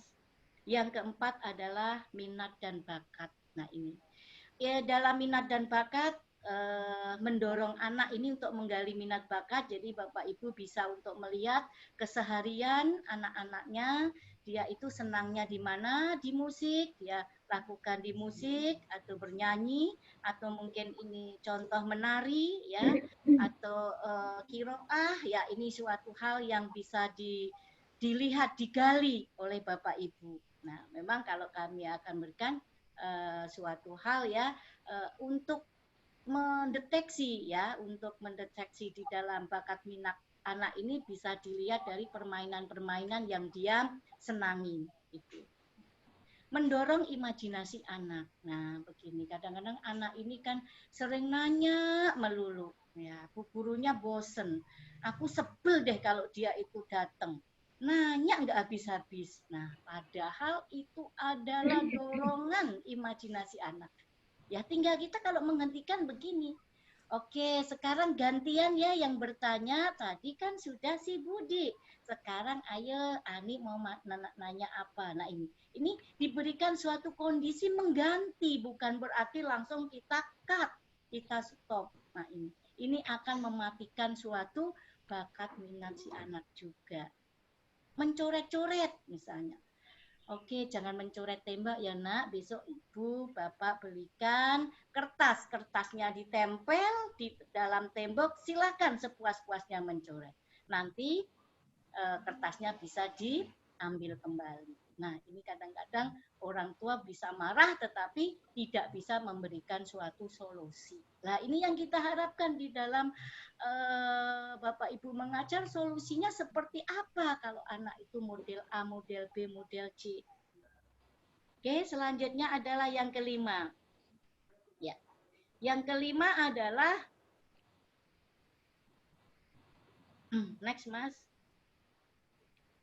Ya, nilai yang positif. Nah, ini cara bermain nih kalau kita lihat di dalam gambar ini. Ini juga nilai positif. Adanya suatu kerjasama. Yang satu adalah membawa corong, yang satu adalah menumpangkan.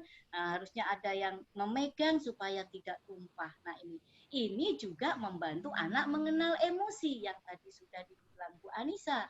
Ya, kita harus bisa mengelola anak emosinya. Kalau dia lagi tantrum, sebagai guru, nggak usah panik tantrum. Ya, kita lakukan dengan lembut. Kalau orang yang kasar kita berikan kasar, akan tambah meledak. Kita lakukan secara lembut. Sini nak, kenapa? Nah, inilah yang harus. Jadi dikelola emosi anaknya. Ya, mendorong anak berperilaku prososial. Ya, dia harus bisa untuk membantu tanpa pamrih. Nah, akhirnya nih ada anak jatuh. Kalau orang langsung dibantu. Ya, itu baru datang tuh. Itu nangis tuh kenapa? Nah, ditanya. Nah, ini. Jadi untuk anak-anak ini dilatih untuk berperilaku prososial, ya, membantu tanpa pamrih, ya.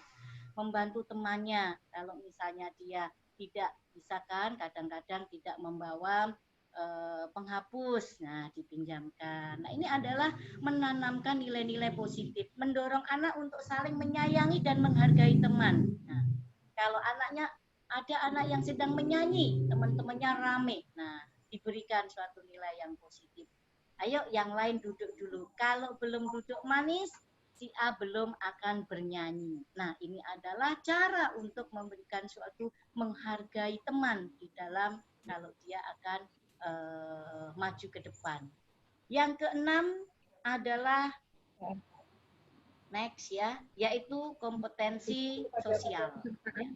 Dia juga akan mendorong anak percaya diri, mendorong otonomi. Nah ini kalau tahu anak itu adalah anak yang kayaknya suka menguasai gitu ya, jadikan dia adalah ketua kelas. Nah, supaya dia bisa otonomi nantinya, ya. Dia akan bisa mandiri, gitu ya. Mendorong juga untuk mengontrol dirinya. Anak memberikan perhatian kepada orang lain. Ini kompetensi-kompetensi sosial ini banyak nih. Ada suatu permainan ini apa itu yang muter-muter ya, jamuran ya. Kalau pas orang Jawa itu jamuran ya. Nah, ini adanya suatu kondisi seperti ini membuat kan anak jadi senang mempunyai suatu kompetensi sosial. Salah satunya bisa ngontrol diri. Yang harusnya bisa dia mau cepat jadi nggak cepat karena apa? Terhambat. Nah, dia akan percaya diri ya bisa tenang. Nah, ini adalah kondisi dari kompetensi. Ya, oke, Bapak Ibu yang terhormat peserta, sebelum saya tutup nih bahwa di dalam tantangan yang ada pada saat ini untuk masa depan, kami mohon sebagai orang tua, pendidik, masyarakat, pemerintah hendaknya sejak awal ini memperkenalkan ya, menjadikan resiliensi anak itu ada yang tadi aspek satu keamanan, pendidikan, persahabatan, minat, bakat, nilai positif, kompetensi sosial yang mana diikuti dengan attachment yang secure atau yang aman atau yang positif. Ya, terima kasih supaya nanti bisa kita sharing banyak. Untuk kami tutup. Assalamualaikum warahmatullahi wabarakatuh. Saya kembalikan kepada moderator. Ya, Waalaikumsalam warahmatullahi wabarakatuh. Terima kasih kepada Ibu Dr. Erdina Indrawati, MSI Psikolog, yang telah menyampaikan materi dengan judul Positive Attachment dan Resiliensi Anak Usia Dini. Acara selanjutnya adalah sesi tanya-jawab. Silahkan kepada Bapak atau Ibu jika ingin mengajukan pertanyaan ataupun masukan kepada kedua narasumber. Bisa dilakukan di forum chat atau berbicara langsung dengan mengaktifkan video dan audio Bapak dan Ibu. Sesi tanya-jawab ini akan berlangsung kurang lebih selama 30 menit. Silahkan, waktu dan tempat dipersilahkan kepada Bapak atau Ibu yang ingin bertanya kepada kedua narasumber.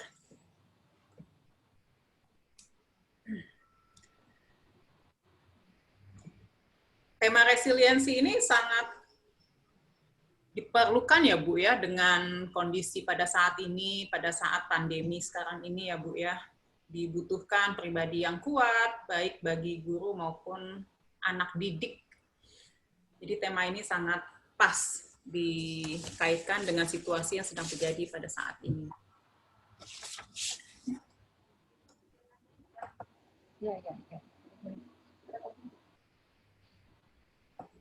Silakan, Bapak atau Ibu. 3, 1, 2, 4. Udah.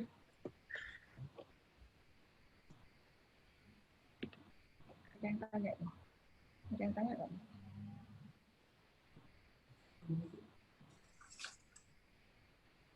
Materinya ini juga akan di-share kepada para peserta ya, Ibu Anizar dan Ibu Erdina? Akan ya, di-share. Di Google Drive. Oh, di Google Drive, oke.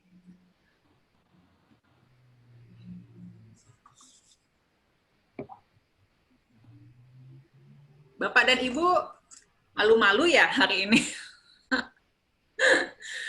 Oke, silakan Ibu Silviani Hanum, mungkin bisa di-mute dulu speakernya.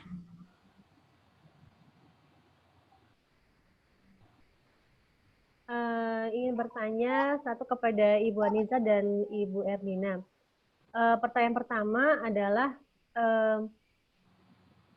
kondisi guru saat ini kan memang betul-betul harus beradaptasi dengan cepat dan apa ya, dan dengan cepat dan sigap ya.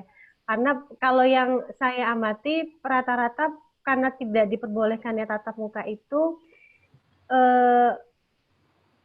kemampuan IT yang kurang gitu. Karena kan harus menciptakan pembelajaran yang menarik ya, apalagi untuk anak usia dini itu sangat menantang gitu ya.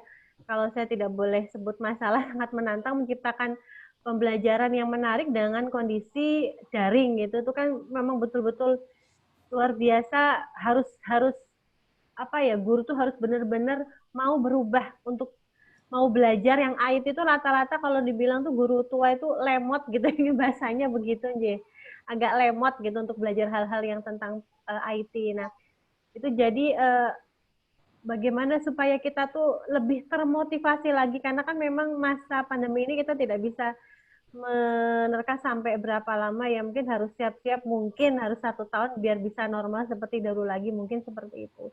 Jadi biar kami tuh biar lebih semangat untuk belajar, mau belajar dengan lebih cepat lagi, karena kadang-kadang mungkin kalau sudah tua itu aduh mikirnya nggak nyanda, kadang-kadang bahasa gitu, aku rak nyanda, kadang-kadang seperti itu. Nah itu yang pertama untuk guru.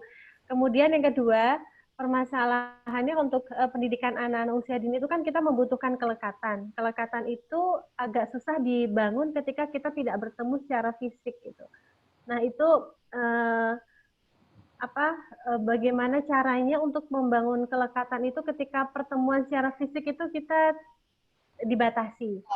Kemudian juga bagaimana untuk menyadarkan orang tua bahwa sebenarnya pendidikan itu yang orang tua itu punya porsi yang besar juga gitu. Jadi tidak hanya menuntut sekolah gitu.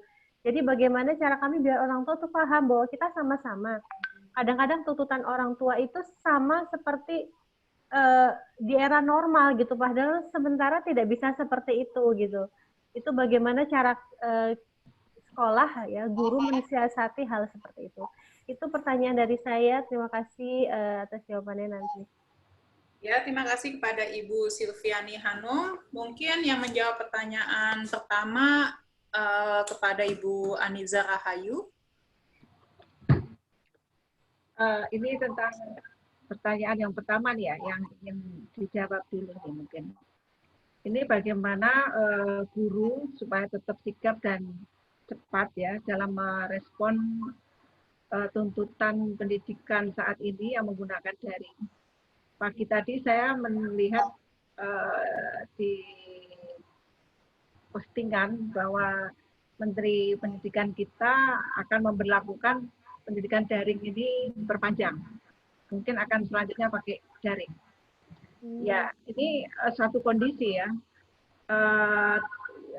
Kita menggunakan IT ini tuntutan zaman. Meskipun kita menyadari bahwa tidak semua hal aspek pendidikan ini bisa tersampaikan dengan baik melalui daring. Kita ini kan mendidik kognitif, afektif, psikomotorik toh. Ya, kognitif barangkali bisa disampaikan melalui daring lebih mudah. Ketika kita bisa mengubah kognitif kita, itu afeksi kita berubah. Yang asalnya belum ngerti, maka nggak suka, nggak mau belajar misalnya begitu. Tapi ketika dia sudah mengerti pentingnya belajar, kegunaannya belajar, maka dia terpacu, tertantang atau senang untuk belajar. Itu afeksinya. Tapi ada hal lain yang harus kita pelajari adalah pelajaran sifatnya psikomotorik, latihan ini motorik halus, motorik kasar. Itu kan perlu latihan, perlu sentuhan, gitu ya. Medianya juga media secara fisik yang memang harus disentuh gitu. Nah ini memang agak susah kalau dilakukan secara daring. Gitu. Terus pelajaran-pelajaran lainnya, kalau di sekolah lain mungkin prakarya, membuat satu desain-desain atau membuat satu barang-barang yang origami, gambar, menyulam atau mengelem atau gitu menyusun-nyusun, itu kan perlu sentuhan dan perlu langsung, tatap muka langsung, akan lebih mudah. Kalau di daring kan akan susah. Itu tantangannya memang. tidak semua aspek atau tidak semua mata pelajaran ini bisa diajarkan dengan daring. Ini tantangan kita, para guru, bagaimana yang asalnya itu tidak harus tatap muka, harus ketemu, ini menjadi daring. Saya mendengar bahwa sekolah kita ini melakukan kunjungan-kunjungan rumah meskipun tidak rutin gitu ya, dikelompokkan ya, rumahnya dekat dan tidak boleh masuk ke sekolah, terus diberi pelajaran. Saya yakin pelajaran itu pelajaran yang memang tidak bisa didaringkan gitu. Selain itu juga pelajaran-pelajaran pendidikan moral misalnya, pendidikan sosial misalnya, itu memang dulunya harus tatap muka, contoh gitu.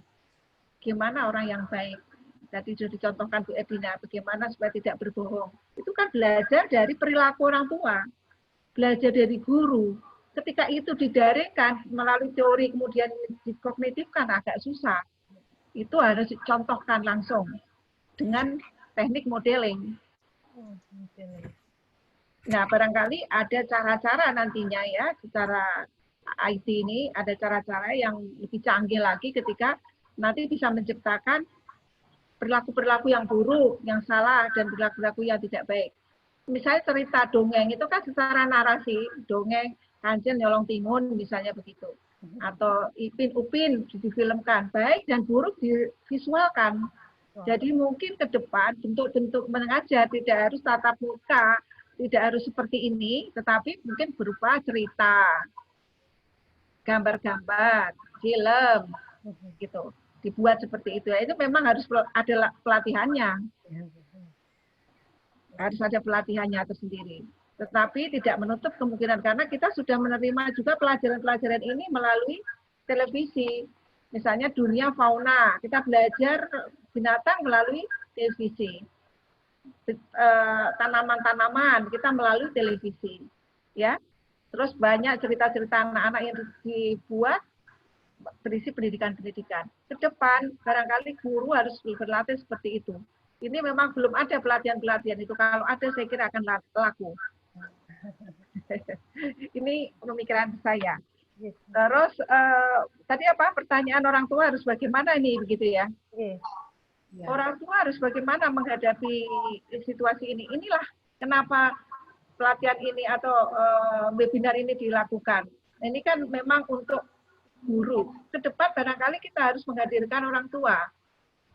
Supaya orang tua itu bersabar melewati masa pandemi ini. Jangan tidak sabar, karena ketika tidak sabar, saya membaca di koran-koran bahwa begitu dibuka, itu terjadi klaster-klaster baru COVID di sekolah.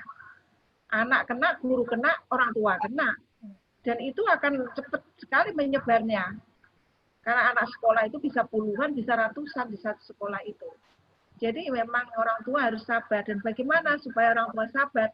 Itu harus ada temuan lagi untuk menyampaikan ini. Dan guru harus menyampaikan ini secara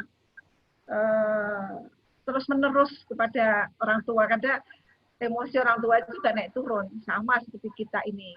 Kita kan juga orang tua juga gitu. Jadi tetap harus saling mengingatkan, saling menguatkan, dan kalau ada semacam ini kan media untuk saling mengingatkan toh, media belajar toh. Nah, ini selalu diadakan terus supaya kita bisa melewati ini dengan tabah gitu. Ini jawaban saya.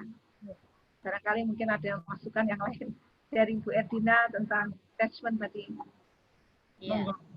Boleh, kami akan menambahkan ya untuk Ibu Selvi ini memang dalam kondisi seperti ini untuk kita kelekatan secara fisik ini memang sulit sekali. Tetapi ini kan kalau kami lihat dalam konteks ini kan lingkup yang kecil. Kalau masih lingkup yang kecil mungkin tadi bisa dilakukan dengan di-stretch ya. Bahwa ada beberapa rumah yang dekat, lah mau tidak mau guru yang harus datang, ya itu guru yang harus datang untuk memberikan suatu keamanan tadi, keamanan dasar. Oh ternyata kami masih belajar dengan ibu guru atau bapak guru. Nah ini dalam fisik. Ya, selain itu juga ya satu hal yang harus kita penuhin yaitu melatih orang tua. Karena yang namanya di rumah saja itu kan ya mau tidak mau orang tua. Ya homestay, kita harus di rumah. Siapa kalau di rumah yang tidak memberikan suatu attachment, mau tidak mau orang tua. Nah, mungkin Bu Silvi ini saran, next selanjutnya kumpulkan orang tua, kami akan memberikan ya, insya Allah kami tim bisa untuk disapa lagi untuk memberikan yang dibutuhkan, hal-hal yang dibutuhkan untuk di keluarga besar Jupri di sini ya. Kami bersedia dengan senang hati untuk menyambut. Nah, kalau untuk di dalam daring tadi memang sudah baca ya Bu Anissa pagi-pagi. Waduh, ini sampai lama ini daringnya ya. Kita harus belajarnya. Katanya malah mau dipermanenkan. Waduh, ini Pak Menteri ngerti nggak nih sing daerah-daerah itu punya kuota enggak? Nah, kuota aja kadang-kadang nut-nutnya, sinyalnya tidak nyambung. Nah, ini kan juga akan bermasalah. Nah, ini paling tidak di sekolah. Makanya kan sekolah dulu, sekolah itu yang harus memfasilitasi dulu. Paling tidak sekolah, gurunya nggak punya jaringan, ya harus masuk ke sekolah supaya dia bisa mengajar secara daring. Nah, ini yang harus dilakukan untuk di sekolah. Kalau tidak ada orang yang lemot katakanlah seperti saya ini termasuk lemot loh Bu ya, saya ini orang yang termasuk tua jadi katakan lemot, tapi saya berusaha. Anak saya tuh kadang-kadang saya tanyain menu ibu itu udah ditanya lupa lagi. Nah ini jadi tadi saya bilang niat, kalau niat kita mau merubah, mau niat kita untuk mau bisa IT ya kita harus memulai. Kapan lagi kalau nggak sekarang? Ini adalah waktu yang tepat. Dibilang kita nggak gaptek, semuanya akan belajar. Itulah yang dibilang adanya suatu pandemik ternyata menciptakan suatu kreativitas yang tadinya saya tidak bisa membuat daring seperti ini, saya jadi bisa. Awalnya Zoom itu apa sih nggak ngerti saya. Nah, akhirnya kita belajar juga bisa. Nah, ini yang harus kita lakukan. Sekolah dulu paling tidak yang memfasilitasi supaya bisa gurunya nanti diatur lah hari ini siapa ya, kalau memang orang tua ada atau mungkin ada 2 titik Bu, kalau bisa 2 titik ya 2 titik, jadi titik di keluarga A dengan keluarga B lah, ini yang bisa dilakukan untuk sementara. Nah, kira-kira itu tambahan dari saya Bu Silvi, terima kasih. Ya, terima kasih kepada kedua narasumber. Di sini melalui chat ada dari Ibu Inggit Primadevi ya, yang ingin bertanya kepada Ibu Anizar dan juga Ibu Erdina, yaitu mengenai evaluasi atau penilaian merupakan aspek penting dari proses pendidikan.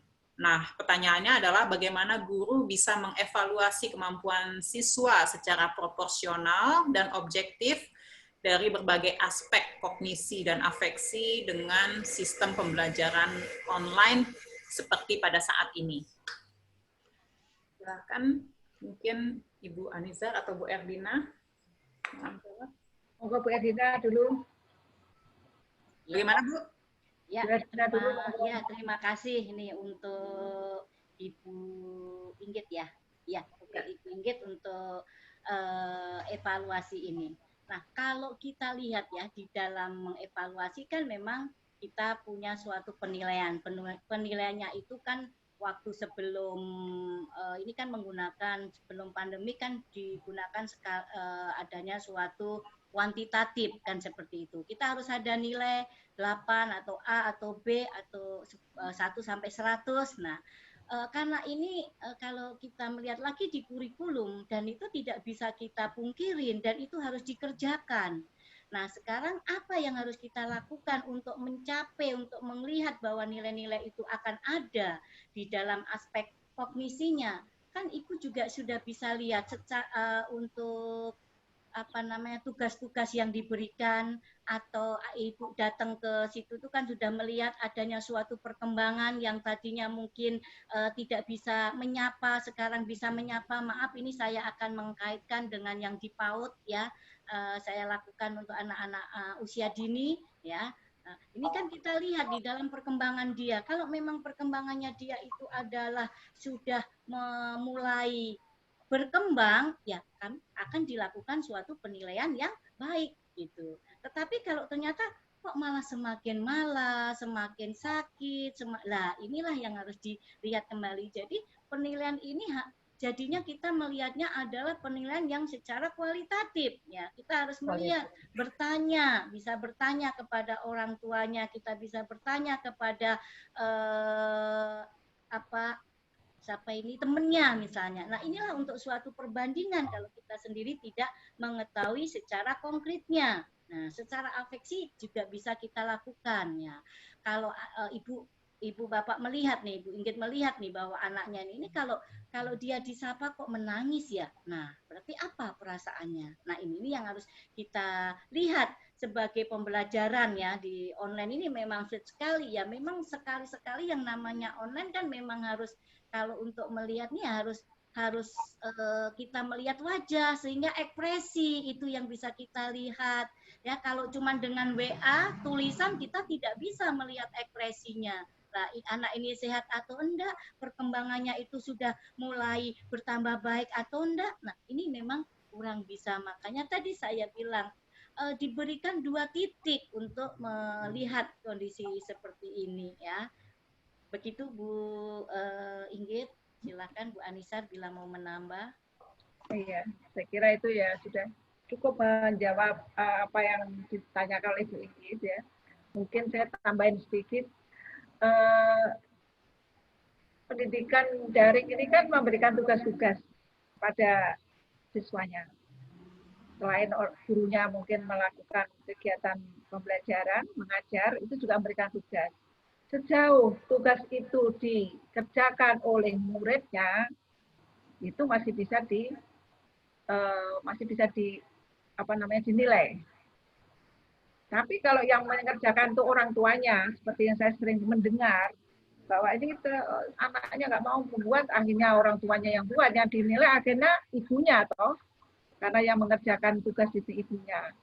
Maka memang guru harus kreatif. Misalnya tugas itu yang memunculkan, memvisualkan tugas-tugas itu. Misalnya pelajaran mengaji, ya anak disuruh menghafalkan surat-surat, menghafalkan ayat-ayat, menghafalkan lagu.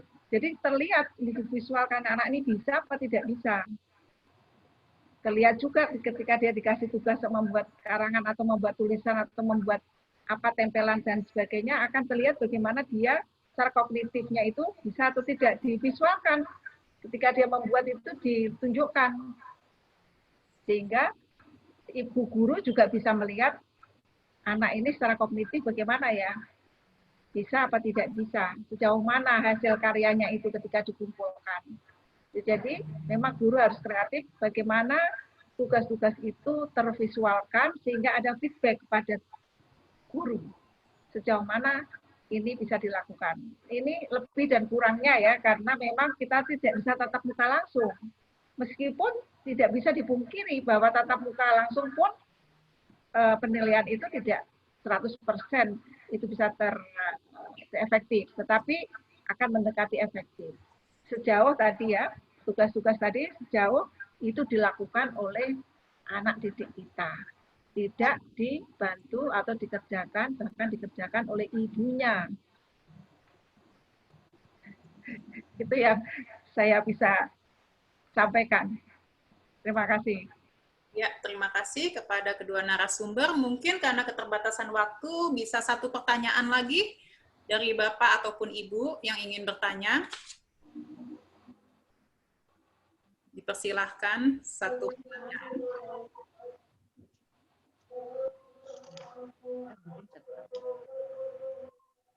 Dari perwakilan Siti Sulaiha, ada pertanyaan enggak?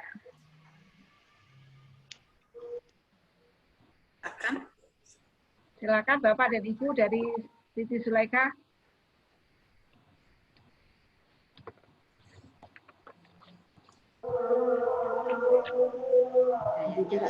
Ada? Dari Abah? Paut Abah, silakan. Dari Bu Hati. Silakan dari Bu Hati. Banyak nih yang dari Bu Hati nih. Ya, silakan Bu Nana. Assalamualaikum warahmatullahi wabarakatuh. Waalaikumsalam. Ya, kami dari Purwodadi, perkenalkan nama saya Ibu Nana Listiawati ya. Ya, kami di sini kan sebagai pendidik ya. Kami di sini kan menerapkan sistem daring ya. Terus kita kan memang tidak bisa tetap muka dengan anak secara seperti normal yang dulu ya Bu ya. Terus kita kan mengajarnya kan memang tidak bisa langsung ya, melalui daring juga gitu ya. Terus orang tua itu maunya menuntut kita ini bisa meningkatkan kualitas anak itu, maksudnya anak itu pembelajarannya anak itu harus optimal. Ya, seandainya orang tua maunya kita gini, kita mau anak saya seperti salat normal, bisa kualitasnya bisa pembelajaran seperti dulu gitu. Terus gimana sikap kita untuk menyikapi untuk bisa memenuhi tuntutan orang tua seperti itu Bu. Soalnya kan ini kan orang tua itu kayak administrasi udah bayar biasa gitu. Kita sudah bayar tapi kok kita pembelajarannya begini terus anak kita kualitasnya kurang bagus gitu. Terus gimana cara mensikapi kita gitu Bu. Terima kasih. Assalamualaikum warahmatullahi wabarakatuh. Waalaikumsalam warahmatullahi wabarakatuh. Terima kasih. Ya, terima kasih Bu Dewi. Terima kasih Bu Nana pertanyaannya. Ini pertanyaan yang diajukan oleh banyak orang, bukan hanya orang tua dari sekolah ibu saja. Orang tua di tempat kami juga pertanyaannya begitu. Ini kok sekolah kok begini ya? Ini sekolah apa tidak sih? Gitu. Kok terus di rumah terus? Malah mungkin juga anak-anak yang sekolah daring itu mungkin malas-malasan gitu ya, tidak siap pakaian lengkap, terus menghadapi laptop kan enggak, jadi mungkin tidak divideokan, jadi tidak terlihat dia seperti apa penampilannya. Kalau sekolah kan dia sudah pagi udah bangun, mandi, rapi-rapi sekolah. Nah, orang tua juga senang karena anaknya sudah pergi. Tapi dengan daring ini anaknya mungkin malas bangun mungkin belum mandi, belum apa. Yang penting laptop hidup kan. Guru juga nggak ngerti ini anak ini sudah mandi atau belum. Saya kalau mengajar juga begitu, kok gelap semua. Saya bilang coba dibuka semua itu kameranya. Ternyata ada yang nggak kerudungan, ternyata ada yang belum mandi, ternyata masih di tempat tidur.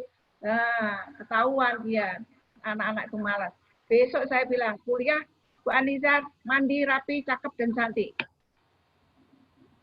Gitu. Karena ya itu tadi, sehingga tidak ada keluhan dari orang tua. Saya minta anak siap di depan kamera, sudah siap seperti di kelas. Karena setelah saya lihat, ya itu tadi, ada yang nggak kerudungan, madul-madul rambutnya gitu ya, dan sebagainya. Ini cara guru memotivasi muridnya. Ini juga akan meringankan beban orang tua ketika anak siap di depan kamera, pagi sampai siang seperti anak kuliah, orang tua tidak terganggu. Dan mudah-mudahan dengan kesiapan yang baik, itu dia bisa menerima materi dengan baik. Gitu. Dan belajar itu semaksimal mungkin bisa dilaksanakan. Meskipun kita tidak memungkiri bahwa pelajaran daring itu ada plus pada minusnya. Plusnya juga banyak, anak-anak yang daring ini juga akan belajar teknologi lebih cepat, dia akan lebih cerdas dari kita ketika menggunakan teknologi. Tidak bisa kita pungkiri, ada kelebihan dan ada kekurangannya. Jawaban saya. Mudah-mudahan ini di lain kesempatan kita bisa melakukan pelatihan atau seminar tentang pembelajaran daring ini, khusus daring untuk guru. Demikian Ibu Nana, mudah-mudahan bisa diterima. Ya, kembalikan ke Bu Dewi. Ya, terima kasih. Karena waktunya yang sudah mendekati jam 12, maka webinar ini akan saya tutup dan akan saya berikan kesimpulan ya, Bapak dan Ibu. Jadi dapat saya simpulkan dari materi yang telah disampaikan oleh kedua narasumber bahwa guru yang resilient itu sangat dibutuhkan pada saat ini. Diharapkan guru memiliki kepribadian yang matang, tangguh, dan mampu menghadapi masalah dengan gigih dan tetap kreatif di masa sekarang ini. Karena dari guru yang resilient, maka akan menciptakan anak didik yang kuat dan mampu menghadapi stres, serta menjadi pribadi yang lebih bahagia. Guru yang resilient pada saat ini dapat dicapai dengan berbagai cara, seperti misalnya ibu atau bapak lebih membatasi untuk membaca berita-berita yang sifatnya negatif, memperbanyak aktivitas yang menyenangkan, membangun hubungan positif dengan orang lain, perkuat spiritualitas, jaga kebugaran fisik, makan makanan yang sehat, tidur cukup, relaksasi, dan menjaga kebersihan diri dan lingkungan. Kemudian juga selain guru yang resilient, diharapkan anak pun menjadi pribadi yang resilient. Dalam hal ini, peran serta orang tua, guru, dan lingkungan sosial anak sangat dibutuhkan.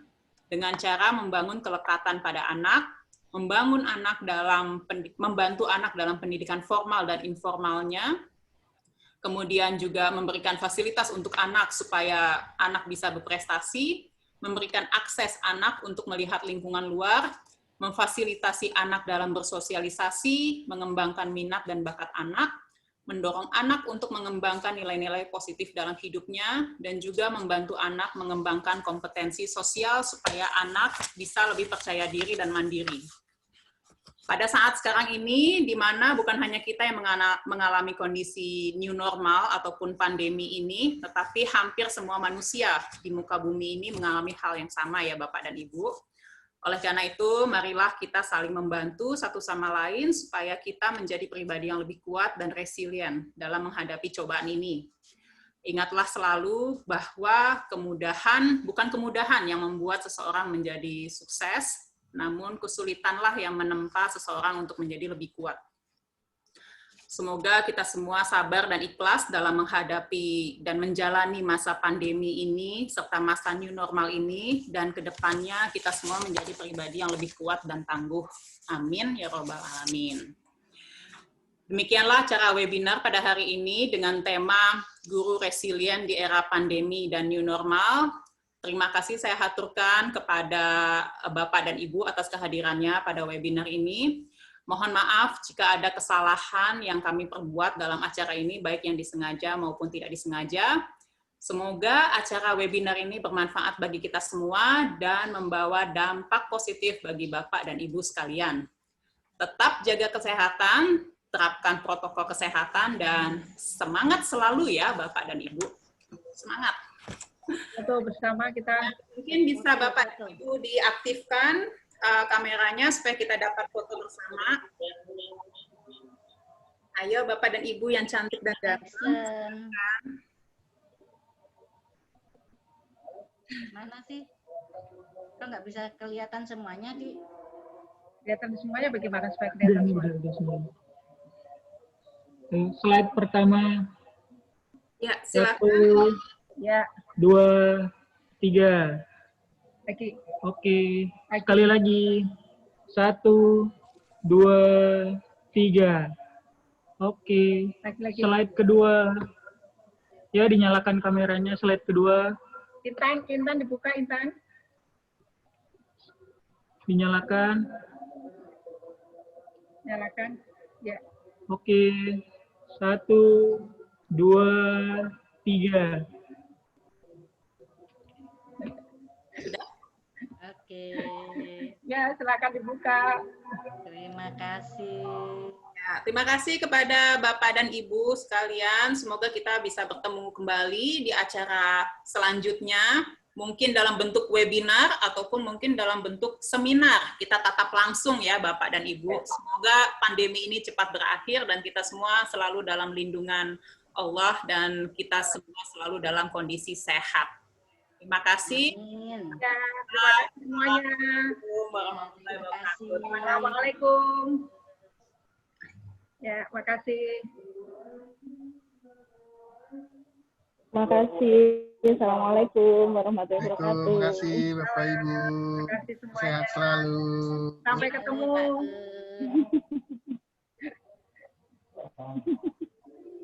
Pas ajan. Ya, Pak. Kita keluar ya, Bu. Kita keluar dulu nggak, Bu? Keluar ya. Makasih juga ya untuk semuanya. Makasih Mas Yuni. Sama-sama, Bu. Ya. Ya. Makasih. Assalamualaikum. Ya. Sampai ketemu. Kata ketemu semuanya. Dah.